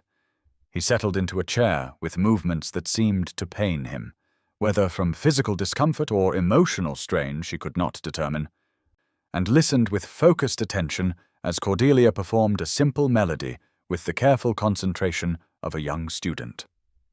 When the last notes faded, his applause was genuine despite the tears that had gathered in his grey eyes, and for the first time since Evangeline's arrival, she caught a glimpse of the man she had once known beneath the ravages of grief and guilt. The weeks that followed established a routine that felt both natural and dangerously intimate, with Evangeline managing the household while Alexander slowly began to emerge from his self-imposed isolation to participate in his daughter's care. These shared responsibilities created opportunities for conversation that were both carefully proper and charged with unspoken awareness. Their interactions focused on Cordelia's welfare, yet somehow managing to resurrect the easy communication they had once enjoyed. Watching Alexander read bedtime stories to his daughter revealed a persistence that grief had not entirely destroyed, while his obvious gratitude for Evangeline's presence spoke to needs that went far beyond mere household management. She found herself remembering why she had once fallen so completely under his spell, noting how his scarred face softened when he smiled at Cordelia's innocent questions, observing the way his grey eyes still held depths that invited exploration and understanding. Yet these moments of renewed attraction were complicated by an awareness of all that lay between them, the years of separation and the ghost of Lydia that seemed to hover over every interaction. During the quiet evenings when Cordelia had been settled for the night and the household had retreated to their own concerns, Alexander began seeking out Evangeline's company in the library, where they had once discussed literature and philosophy with such pleasure. These conversations were more careful now, bounded by grief and propriety, yet gradually they began to recapture something of their former intimacy as they found themselves able to speak freely about topics that had nothing to do with loss or regret. He told her about his estates in Yorkshire, his plans for agricultural improvements, and charitable initiatives that had been abandoned in the wake of personal tragedy, while she shared her own experiences managing Ashworth Manor and her anonymous literary endeavours. These exchanges revealed how much they had both grown during their years apart, yet they also highlighted the fundamental compatibility that had once made her believe they were destined for one another. It was inevitable that society would begin to take notice of the unusual domestic arrangement at Ravenshollow House, where the Duke's sister-in-law had taken up residence as surrogate mother to his child and manager of his household. The gossips found fertile ground in speculating about the propriety of such intimacy between a widowed man and an unmarried woman, particularly given their previous acquaintance and the romantic history that a few sharp-eyed observers remembered from 5 years past. Evangeline was aware of the whispers that followed her during her brief excursions to shops and charitable meetings. The carefully worded questions about her plans for the future and her intentions regarding the Duke's household. She responded to these inquiries with the sort of dignified reserve that gave no ammunition to scandal-mongers while making clear that her only concern was Cordelia's welfare, yet she could not ignore the growing impropriety of her position or the potential damage to both their reputations if the arrangement continued indefinitely. More troubling were the moments when she caught Alexander watching her with an expression that seemed to see past her careful composure to the feelings she was struggling to suppress, his grey eyes holding a warmth that had nothing to do with gratitude and everything to do with the attraction that still simmered between them, despite all that had transpired. These charged glances across the dinner table or during their evening conversations in the library created a tension that made her increasingly uncomfortable, not because his attention was unwelcome, but because it threatened to awaken hopes she had no right to harbour. He was her dead sister's husband, the man who had chosen Lydia over her own claims to his affection, and any romantic feeling between them would be not only inappropriate, but a betrayal of the woman whose memory deserved better than such complications. Yet as autumn deepened toward winter and their shared life at Raven's Hollow House took on the comfortable rhythms of an established household, Evangeline found herself fighting a losing battle against emotions that seemed to strengthen with each passing day. The evening that would prove the turning point in their carefully maintained balance arrived with the sort of quiet inevitability that made it seem both unexpected and perfectly natural. A conversation that neither had planned, yet both had been avoiding since Evangeline's arrival at Raven's Hollow House. They sat in the library after dinner, the fire casting dancing shadows across the book-lined walls, while outside a November storm rattled the windows with appropriate drama. Cordelia had been settled hours earlier, her prayers said, and her small fears about the wind and rain soothed by her aunt's reassuring presence, leaving them alone with the sort of intimate privacy that had become both precious and dangerous. Alexander had been unusually quiet during dinner, his manner suggesting a man wrestling with thoughts too complex and painful for easy expression, while Evangeline had found herself equally distracted by an awareness that their current situation could not continue indefinitely without resolution. The letter from Benedict that had arrived that morning lay open on the side table, its contents having already been shared in the interest of maintaining the honest communication they had established, though both were aware that its implications went far beyond mere family correspondence. "Miss Evangeline," Alexander said finally, setting down the book he had been pretending to read and turning to face her with an expression of determined resolution. "We must speak honestly about what has developed between us these past months, about what I fear my presence has cost you and what your kindness has meant to our small household. I know that your position here has become the subject of speculation, and I would not for the world see your reputation damaged by association with our tragic circumstances." His words struck her as both considerate and somehow insulting, as though he viewed her as a victim of circumstance rather than a woman capable of making her own choices about where and how she lived. "Alexander," she replied with more sharpness than she had intended, "I am perfectly capable of managing my own reputation and making my own decisions about what sacrifices are worthwhile. My concern is for Cordelia's welfare, not for the opinions of gossips who have nothing better to occupy their minds than speculation about domestic arrangements that are none of their concern. Yes," he said quietly, "Cordelia has flourished under your care in ways that I could never have provided alone. She adores you, speaks of you constantly, and has begun to smile and laugh again in ways that I feared we had lost forever. You have given her back her childhood, Evangeline, and I am more grateful than words can express for such a gift.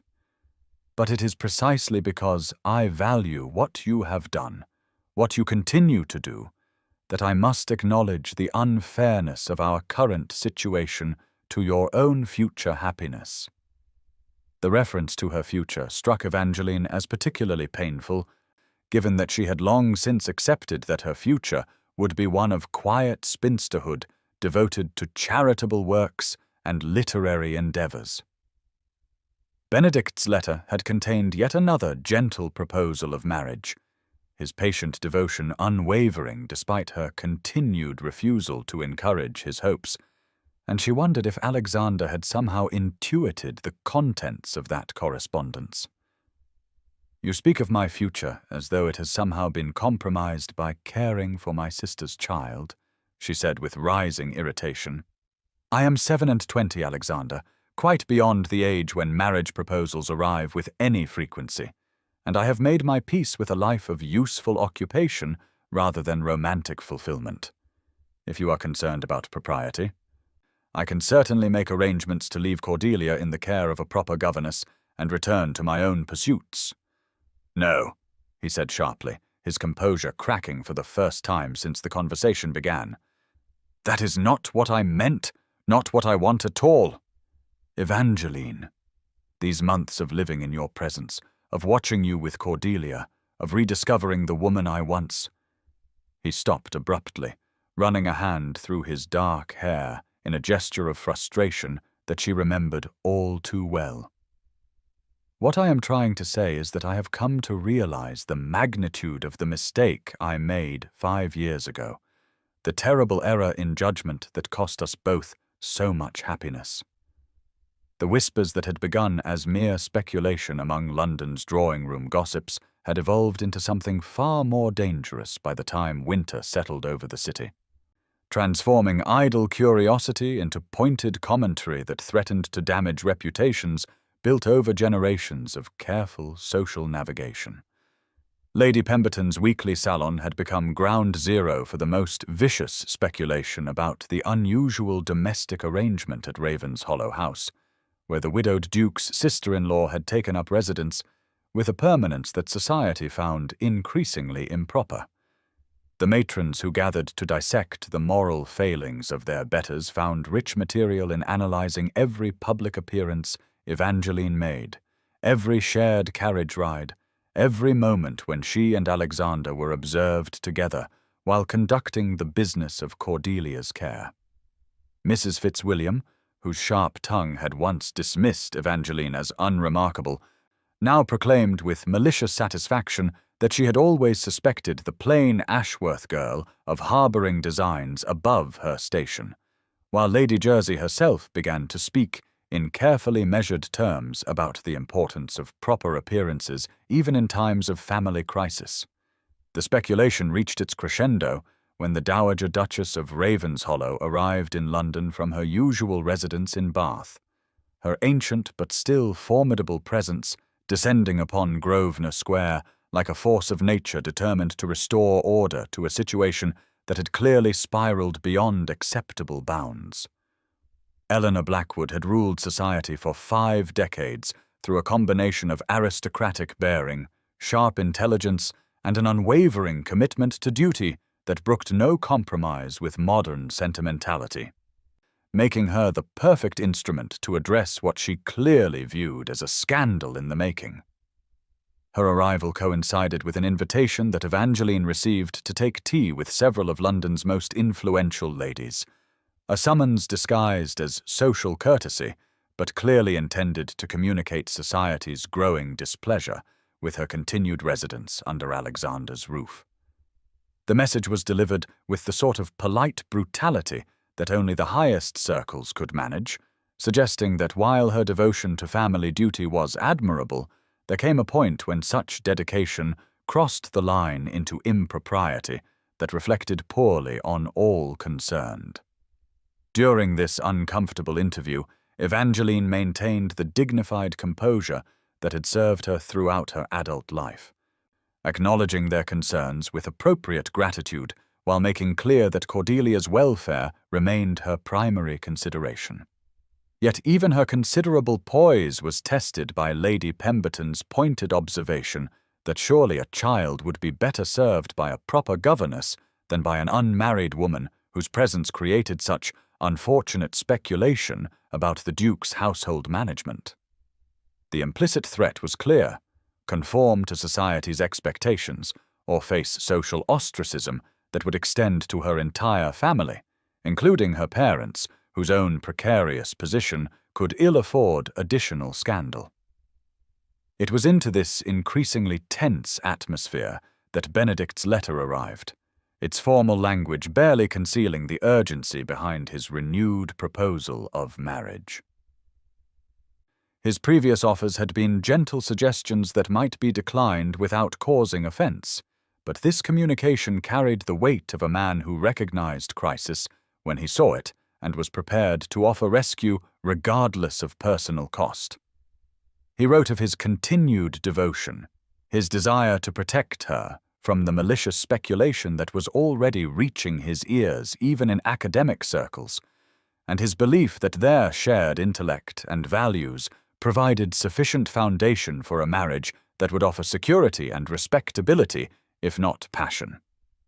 The proposal included practical details that revealed how seriously he had considered their union: a modest but comfortable living near Oxford, opportunities for her to continue her writing under proper auspices, and the promise of a life devoted to scholarly pursuits and quiet contentment, far from the glittering world that had brought her such pain. Reading his careful words in the sanctuary of her sitting room, Evangeline felt the walls closing in around her with frightening speed, as though all her carefully constructed independence was being systematically dismantled by forces beyond her control. The crisis that would ultimately force resolution of these mounting pressures arrived with the swift brutality that childhood illnesses could visit upon even the most carefully managed households.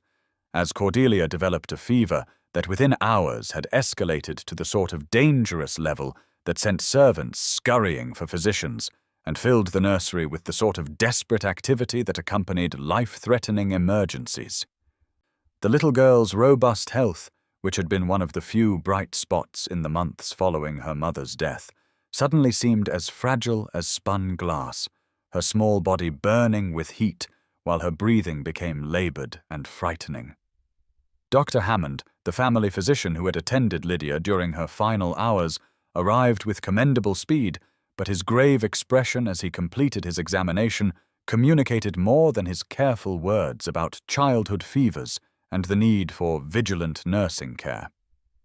The disease had progressed too rapidly for easy reassurance, and while he spoke optimistically about the resilience of youth and the benefits of proper treatment, his instructions for round-the-clock monitoring revealed the seriousness of Cordelia's condition. Alexander's response to his daughter's illness was immediate and total, the careful composure he had maintained during months of grief shattering in the face of this new threat to the only family he had remaining. He took up residence in a chair beside her bed, refusing all suggestions that he rest or take meals away from her side, his haggard features taking on the hollow-eyed intensity of a man who had already lost too much to bear another devastating blow. The sight of this powerful duke reduced to helpless vigil over a sick child was both heartbreaking and revealing, stripping away all pretense to expose the vulnerable man beneath the aristocratic facade.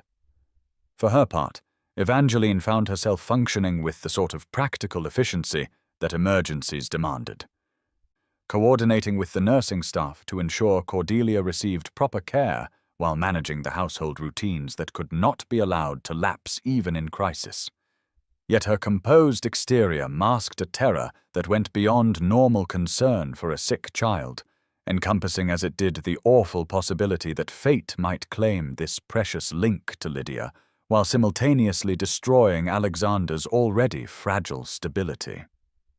During the long hours when Cordelia's fever raged at dangerous heights, when her small body seemed too frail to contain such burning heat, Evangeline and Alexander maintained their vigil with the sort of shared intensity that made all other considerations irrelevant. They took turns cooling her fevered skin with damp cloths, monitoring her breathing for any sign of distress, and offering what comfort they could to a child who drifted in and out of feverish dreams that sometimes called for her mama with heartbreaking clarity. These intimate hours of shared fear and hope created a bond between them that transcended the careful boundaries they had maintained, their mutual love for Cordelia stripping away pretense to reveal emotions that had been carefully suppressed for months. When Alexander's hand accidentally brushed hers as they both reached to adjust the child's covers, the contact sent electricity through her entire body, while his grey eyes met hers with an intensity that spoke of feelings far deeper than mere gratitude for her assistance. On the third night of Cordelia's illness, when her fever finally broke and her breathing eased into the natural rhythm of healing sleep, they found themselves alone in the candle-lit nursery with the sort of private privacy that felt both dangerous and inevitable. The relief of crisis past left them emotionally raw and unguarded, their defenses weakened by exhaustion and the profound sharing of parental terror that had occupied every moment of recent days. The confrontation with Benedict arrived at the worst possible moment, when Evangeline's emotional reserves were depleted by days of nursing a sick child, and her judgment clouded by the renewed awareness of her feelings for Alexander that the crisis had awakened. Her cousin appeared in the morning room, where she was attempting to catch up on correspondence that had accumulated during Cordelia's illness.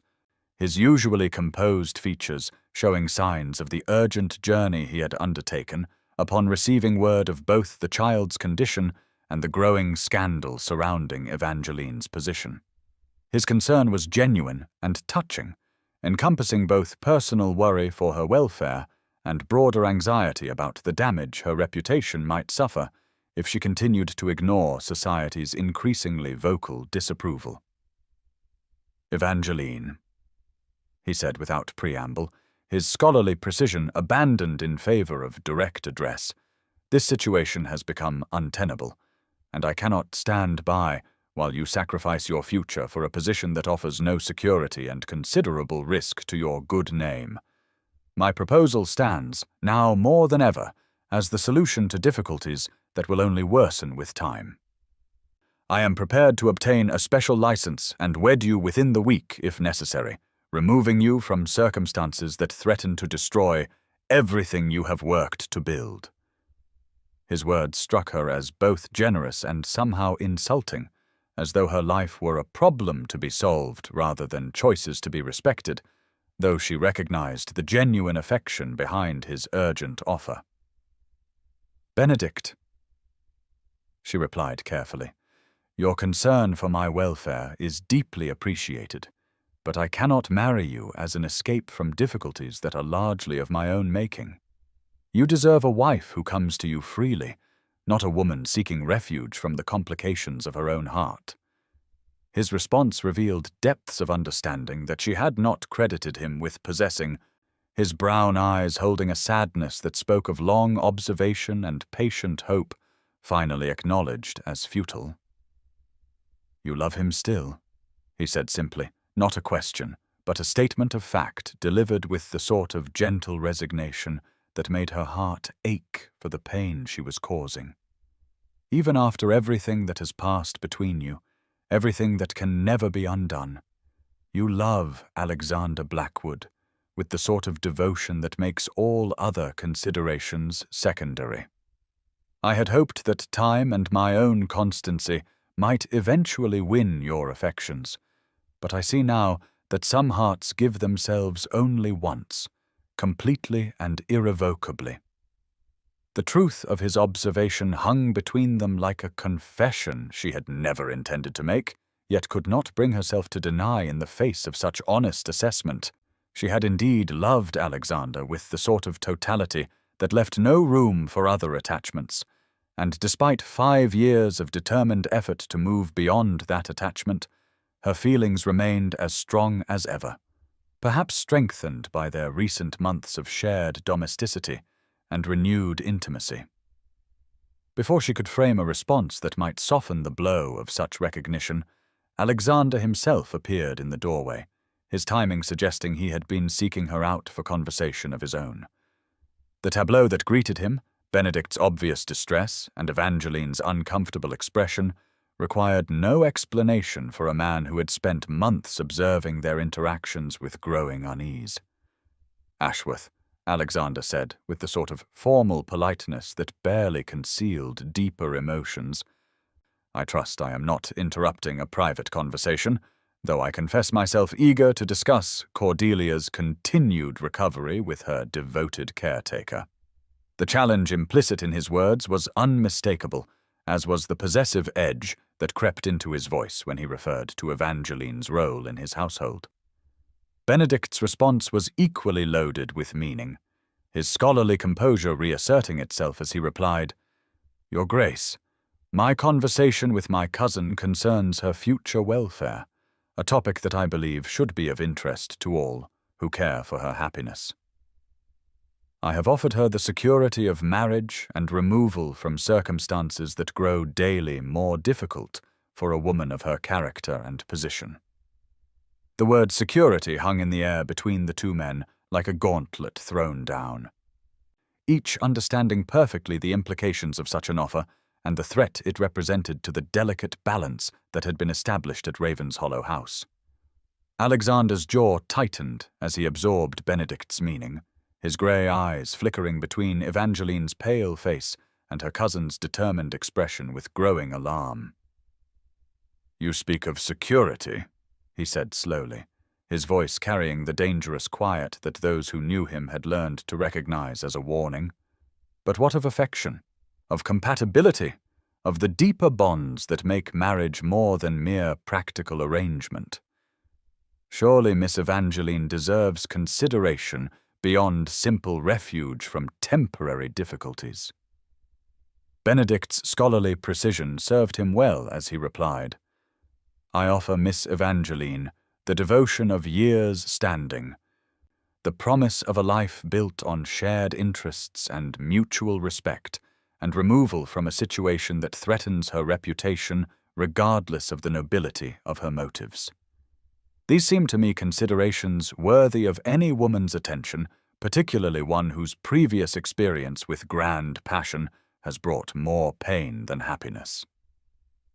The reference to Evangeline's past suffering was expertly aimed, designed to remind both her and Alexander of the costs associated with allowing emotion to override practical considerations, yet it also served to inflame rather than diffuse the tension that crackled between the three of them. Alexander stepped fully into the room, his commanding presence making the space suddenly seem smaller and more charged with possibility. "Miss Evangeline's previous experience," he said with careful emphasis, "was the result of poor judgment on my part, mistakes that I have had ample opportunity to recognize and regret. I would not presume to influence her decision regarding your generous offer, Ashworth, yet I confess myself curious about her own feelings in the matter. Do you accept his proposal, Evangeline, or do you perhaps have other considerations that might affect such a momentous choice?" The question was clearly more than idle curiosity, carrying as it did the weight of months of unspoken tension and growing awareness between them. Yet it also placed her in an impossible position between two men whose claims on her attention were so different in nature. Benedict offered safety, respectability, and the comfortable affection of long acquaintance, while Alexander represented the sort of passionate attachment that had once nearly destroyed her peace of mind, now complicated by years of separation and the ghost of her dead sister's prior claim on his devotion. Standing in that sunlit morning room with both men awaiting her response, Evangeline felt the weight of her entire future pressing down upon her with suffocating intensity, knowing that whatever choice she made would irrevocably alter the course of all their lives. "I need time to consider such an important decision," she said finally, her voice steady, despite the turmoil in her chest. "Benedict, your offer honors me greatly, and Alexander, your concern for my welfare is appreciated, but I cannot make such a choice under pressure of immediate circumstance. Cordelia's recovery remains my primary focus, and until she is fully restored to health, I prefer to defer all other considerations." The diplomatically worded response satisfied neither man while buying her precious time to sort through emotions that seemed to grow more complicated with each passing moment. Yet even as she spoke the words, Evangeline wondered if additional time would truly provide clarity or merely postpone an inevitable reckoning with feelings that had been too long suppressed. The conservatory at Ravenshollow House had been Lydia's favorite retreat during her brief reign as Duchess, its soaring glass walls and exotic blooms providing a sanctuary where she could indulge her love of beauty without the formal constraints that governed the rest of the grand residence. Now, in the depths of winter, the space felt like a crystal cathedral dedicated to memories both precious and painful, with frost painting delicate patterns on the windows, while inside the carefully tended plants created an oasis of green warmth that seemed to exist outside the normal bounds of time and season. It was here that Evangeline sought refuge from the impossible choice that lay before her, the decision between safe contentment with Benedict and the terrifying possibility of reopening her heart to the man who had once shattered it so completely. She had dismissed the servants and requested solitude, needing space to think without the weight of expectation or observation that seemed to follow her every movement within the house. Yet her supposed private privacy was interrupted by the soft sound of footsteps on marble that announced Alexander's approach. He paused in the doorway as though seeking permission to enter what had once been his wife's domain, his expression carrying the sort of careful uncertainty that had become familiar during their months of shared domesticity. Yet beneath his composed exterior, she could sense something different, a resolution that spoke of internal battles finally concluded. "May I join you?" he asked quietly, his voice carrying none of the formal politeness that had marked their recent interactions, but instead holding the warmth of genuine request rather than ducal command. "I know that you came here seeking solitude, yet I find myself in desperate need of honest conversation before circumstances force decisions that cannot be undone." Evangeline nodded her consent, though her heart began beating with the rapid rhythm that his proximity always seemed to inspire, her body responding to his presence with an awareness that 5 years of separation had done nothing to diminish. He moved through the space with the careful precision of a man navigating sacred ground, his dark eyes taking in the blooms that Lydia had so lovingly cultivated before settling on Evangeline's face with an intensity that made her feel suddenly exposed, despite her modest afternoon dress. When he spoke again, his words carried the weight of confession long suppressed, truths that seemed to have been building pressure behind the careful barriers of propriety and grief that had contained them. "Evangeline, I know that I have no right to ask anything of you after the pain I caused, after the choices I made that hurt us both so deeply. Yet I cannot stand silent while you consider marrying Ashworth out of some misguided sense of duty or desire for escape from difficulties that are largely of my own making. These months of living in your presence, of watching you with Cordelia, of rediscovering the woman whose absence has haunted me for 5 long years, they have forced me to confront truths I was too young and too foolish to recognize when they might have saved us both such anguish." His admission struck her like a physical blow, yet she forced herself to remain motionless, unwilling to reveal how deeply his words affected her, or how desperately she had longed to hear some acknowledgement of what had been lost between them. "Alexander," she replied with carefully measured composure, "the past cannot be changed, and I have made my peace with what transpired between us. You chose what you believed was right for your position and your future, and Lydia made you happy in ways that I never could have managed. There is no profit in revisiting old wounds or imagining alternative histories that serve only to increase present pain." "No," he said with sudden vehemence, moving closer until she could see the anguish in his grey eyes, the way grief and regret had carved new lines around features that had once seemed so confident and assured. "That is precisely the lie I have been telling myself for 5 years, the comfortable fiction that allowed me to live with the magnitude of my mistake. I did not choose Lydia because she made me happy, Evangeline. I chose her because I was a coward, because I allowed society's expectations and my own fear of following my heart to override the deepest truth of my existence. I loved Lydia, yes, but I was in love with you, completely and irrevocably, from the moment you played that first piece at Lady Pemberton's garden party. Every day of my marriage was a reminder of what I had sacrificed for the sake of duty and appearance, every moment of supposed happiness shadowed by the knowledge that I had abandoned the woman who truly understood my soul for one whose beauty society demanded I claim." The raw honesty of his confession left Evangeline reeling, her carefully constructed defenses crumbling in the face of words she had dreamed of hearing, yet never dared hope might actually be spoken.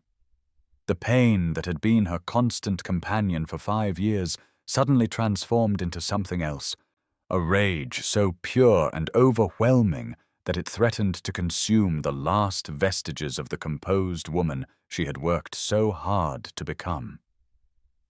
"You loved me," she said, her voice rising with each word as the full implications of his admission struck home. "Yet you married her anyway, knowing that your heart belonged elsewhere, knowing that you were consigning me to a life of watching the man I adored pledge his devotion to my own sister. Do you have any conception of what that cost me, Alexander? Do you understand what it meant to stand beside Lydia as she glowed with happiness over securing the very future I had believed was meant for me? I watched you place her ring on her finger while my own heart lay bleeding at my feet, and I smiled and applauded and played the part of the devoted sister because I loved her too much to let my pain diminish her joy. For 5 years I have lived with the knowledge that I was not enough, that whatever we shared was insufficient to overcome your calculations about what made a proper duchess. And now you tell me that none of it mattered, that you threw away our happiness for the sake of appearances that meant nothing to your actual feelings." The words poured out of her like water through a broken dam, years of suppressed anguish finally finding voice in accusations that left them both shaking with the force of emotions too long contained. Alexander absorbed her fury without flinching, his face reflecting the sort of agonized acceptance that spoke of a man receiving punishment he knew was both deserved and inadequate to the scope of his crimes. "You are right," he said simply when her voice finally broke on a sob that she had been fighting to contain since his first confession. "You are absolutely right about all of it, and I deserve every word of condemnation you might speak. I was young and stupid and terrified of defying expectations that seemed so much more important than they truly were. I convinced myself that choosing Lydia was the noble course, that providing her with the security and status she deserved was more important than following the dictates of my own heart. But the truth is that I was simply afraid of loving you too much, afraid of what it might mean to choose a woman whose mind matched my own over one whose beauty satisfied society's demands, afraid of admitting that my feelings for you were so overwhelming that they made every other consideration seem insignificant. I have regretted that choice every day since, and Lydia's death has forced me to confront the ultimate cost of my cowardice. She died believing herself loved when the deepest truth was that you were always the woman who owned my heart, and that deception haunts me more than any other aspect of this tragedy. The mention of Lydia's death brought fresh pain to an already unbearable conversation, reminding both of them that their love had been built on foundations that included her sister's suffering, even if that suffering had been unknowing. Yet as Evangeline absorbed the full weight of Alexander's confession, she found her anger beginning to transform into something else, a complex mixture of vindication and sorrow that left her feeling emotionally exhausted rather than triumphant. "If that is true," she said quietly, her voice hoarse from the intensity of her previous outburst, "if you truly felt such regret about your choice, then why did you never speak of it before now? Why wait until circumstances force the issue rather than acknowledging these feelings when they might have mattered?" "Because I am a coward," he replied simply, the stark honesty of the admission somehow more devastating than any elaborate justification might have been. "Because I was married to your sister and had no right to burden you with confessions that could only cause pain without offering hope of resolution. Because I told myself that keeping silent was the honorable course, when truly I was simply afraid of your reaction, afraid that you had moved beyond whatever feelings you once held for me and would reject my belated recognition of what we might have been together." The conversation was interrupted by the soft sound of small footsteps on marble, as Cordelia appeared in the doorway of the conservatory with the sort of perfect timing that children sometimes display when seeking attention from the adults who shape their world. Her presence immediately shifted the emotional tenor of the scene. reminding both Evangeline and Alexander that their personal drama was unfolding against the backdrop of responsibility for an innocent child whose welfare depended on the choices they made. "Papa," Cordelia said with the serious expression that had become her default since her mother's death, "Aunt Evangeline looks sad, and you look sad too. Are you being sad about Mama again? Sometimes when I'm sad about Mama, it helps to remember the happy things instead of just the missing things." The profound wisdom contained in such simple words struck both adults with the force of revelation, this 4-year-old child offering perspective that their adult complications had obscured. Alexander moved to gather his daughter into his arms, his scarred features softening as he looked down at the golden-haired little girl who represented both his greatest joy and his heaviest responsibility. "You are very wise, sweetheart," he said gently, his voice steadying as he spoke to someone whose needs were so much clearer than the tangled emotions that had been consuming his adult concerns. "Papa has been sad, and so has Aunt Evangeline. But not just about Mama. Sometimes grown-ups have to make difficult decisions about how to be happy again while still remembering the people we love who cannot be with us anymore." From her position in Alexander's arms, Cordelia regarded Evangeline with the sort of direct assessment that children employed when trying to understand adult behavior that made no sense according to their simpler logic. "Aunt Evangeline," she said with the confidence of someone stating an obvious truth, "you should marry Papa so you can live with us always, and I don't have to worry about you going away like Mama did. Then we could all be happy together and remember Mama in our hearts, but still have love every day." The innocent suggestion hung in the air between them like a challenge to their complicated adult reasoning. This child's straightforward solution to problems that seemed so much more manageable when viewed through the lens of simple affection rather than the weight of history and social expectation. Alexander's eyes met Evangeline's over Cordelia's golden head, and in his gaze she saw not the calculating duke who had once chosen duty over love, but the vulnerable man who had been slowly emerging during their months of shared domesticity. "I know I have no right to ask," he said quietly, his words addressed to her but spoken in front of the child whose future hung in the balance of her response. "I know that I forfeited any claim to your affections years ago through my own weakness and poor judgment. But if there is any possibility that you might consider giving me another chance, if the woman you have become could find it in her heart to forgive the foolish boy I was then, I swear to you that I would spend every day of our life together trying to prove worthy of the gift you would be offering. I cannot promise to deserve you, Evangeline, only to spend my life trying to be worthy of your love." The proposal was so different from anything she might have imagined during those long-ago days when she had dreamed of hearing such words from him. Stripped of the confident expectation of acceptance that had characterized his younger self, and instead offered with the humility of a man who had learned the true cost of his choices. Looking at him now, holding his daughter while offering his heart with such genuine vulnerability, Evangeline felt the last barriers around her own heart finally crumble, releasing feelings that had been carefully guarded for so many years. "Yes," she whispered, the single word carrying the weight of forgiveness, hope, and love, finally acknowledged after years of suppression. The wedding that took place 6 weeks later in the private chapel at Ravenshollow's Yorkshire estate bore no resemblance to the grand spectacle that had marked Alexander's first marriage. Designed instead as an intimate celebration of love finally claimed rather than a display of dynastic alliance.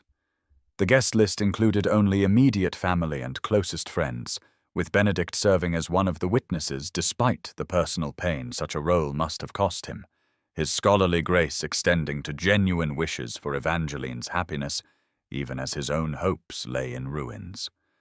The Earl and Countess of Ashworth had initially expressed concerns about the propriety of such a union so soon after Lydia's death.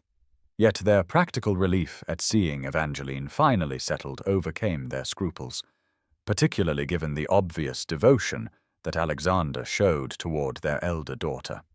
The ceremony itself was conducted by the local rector who had known the Blackwood family for generations, his familiar presence lending warmth to vows that were written by the couple themselves rather than drawn from traditional liturgy. When Alexander promised to cherish not only Evangeline's love, but her mind, her spirit, and her generous heart that had already proven itself in caring for his child, his voice carried the weight of hard-won understanding about what truly mattered in marriage. Evangeline's own vows acknowledged the pain they had both endured, and her forgiveness for past mistakes, promising to build their future on foundations of honesty and mutual respect, rather than the shifting sands of social expectation. Cordelia served as flower girl with the sort of serious concentration that she brought to all important tasks. Her basket of white roses scattered with the precision of someone who understood the significance of the moment, even if she could not fully grasp all its implications. Watching this precious child perform her role with such dignity, Evangeline felt her heart expand to encompass not only her love for Alexander, but her fierce protectiveness toward the daughter who had unknowingly brought them together through her need for maternal care. The wedding breakfast was held in the manor's great hall, its ancient stones warmed by firelight and the genuine affection of guests who had witnessed the long journey that brought this unlikely couple to their moment of happiness. When Alexander raised his glass to toast his bride, speaking of second chances and the courage required to claim love when it was finally offered, his words carried a sincerity that moved even the most cynical observers to acknowledge that this was indeed a marriage of true minds as well as hearts. Yet perhaps the most poignant moment of the entire celebration came when Alexander excused himself before the evening festivities, walking alone to the small cemetery, where Lydia lay beneath a monument of white marble carved with angels that seemed to watch over her eternal rest. There, kneeling beside the grave of the woman whose death had inadvertently opened the path to his true happiness, he spoke words that only the winter wind could hear, seeking forgiveness for the deception that had shadowed their marriage and promising that Cordelia would be loved and protected by a woman whose devotion could be trusted completely. When he returned to the manor, his face bore the peace of a man who had finally made his accounting with the past and found himself able to embrace the future without reservation. The months that followed their wedding brought a contentment to Ravenshollow House that had been absent since before Lydia's death, as Evangeline settled into her role as Duchess with the sort of quiet competence that made her beloved by staff and tenants alike. Her management of Alexander's various charitable interests provided an outlet for her organizational skills, while her genuine interest in the welfare of those dependent on the estate created a warmth that had been missing during the formal magnificence of the previous Duchess's reign. Cordelia flourished under the loving attention of parents who were truly devoted to each other, as well as to her. Her natural intelligence encouraged through gentle education that recognized her individual gifts rather than attempting to force her into predetermined molds. The child's attachment to Evangeline deepened into the sort of bond that made the distinction between blood relation and chosen family irrelevant, while Alexander's obvious happiness in his marriage provided the security she needed to trust that this new arrangement would prove permanent. It was on a morning in early spring, exactly 1 year after their wedding, that Evangeline found herself in the same garden where she had first encountered Alexander at Lady Pemberton's party so many years before. The space had been restored to something approaching its former glory, with new plantings and careful attention creating a setting worthy of the memories it now held. Cordelia played among the flower beds with the sort of carefree joy that spoke of a child secure in her family's love, her golden hair catching the morning sunlight as she chased butterflies with the determined concentration that marked all her pursuits.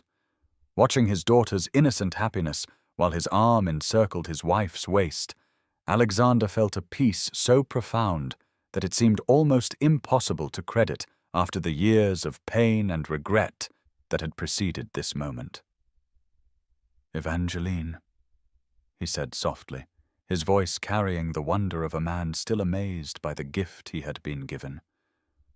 "I realize now that I was wrong all those years ago when I told you that you were the light that guided me from darkness. The truth is far more extraordinary than that. You are not merely light, my beloved. You are the dawn that turned my night into day, transforming everything I thought I knew about happiness into something richer and more beautiful than I ever dared imagine possible." As if summoned by his words, Cordelia came running toward them with arms full of spring flowers, her face glowing with the sort of pure joy that children radiate when surrounded by love. And in that moment, Evangeline felt the last shadows of old pain finally dissolve in the warmth of a happiness that had been worth every moment of waiting to claim.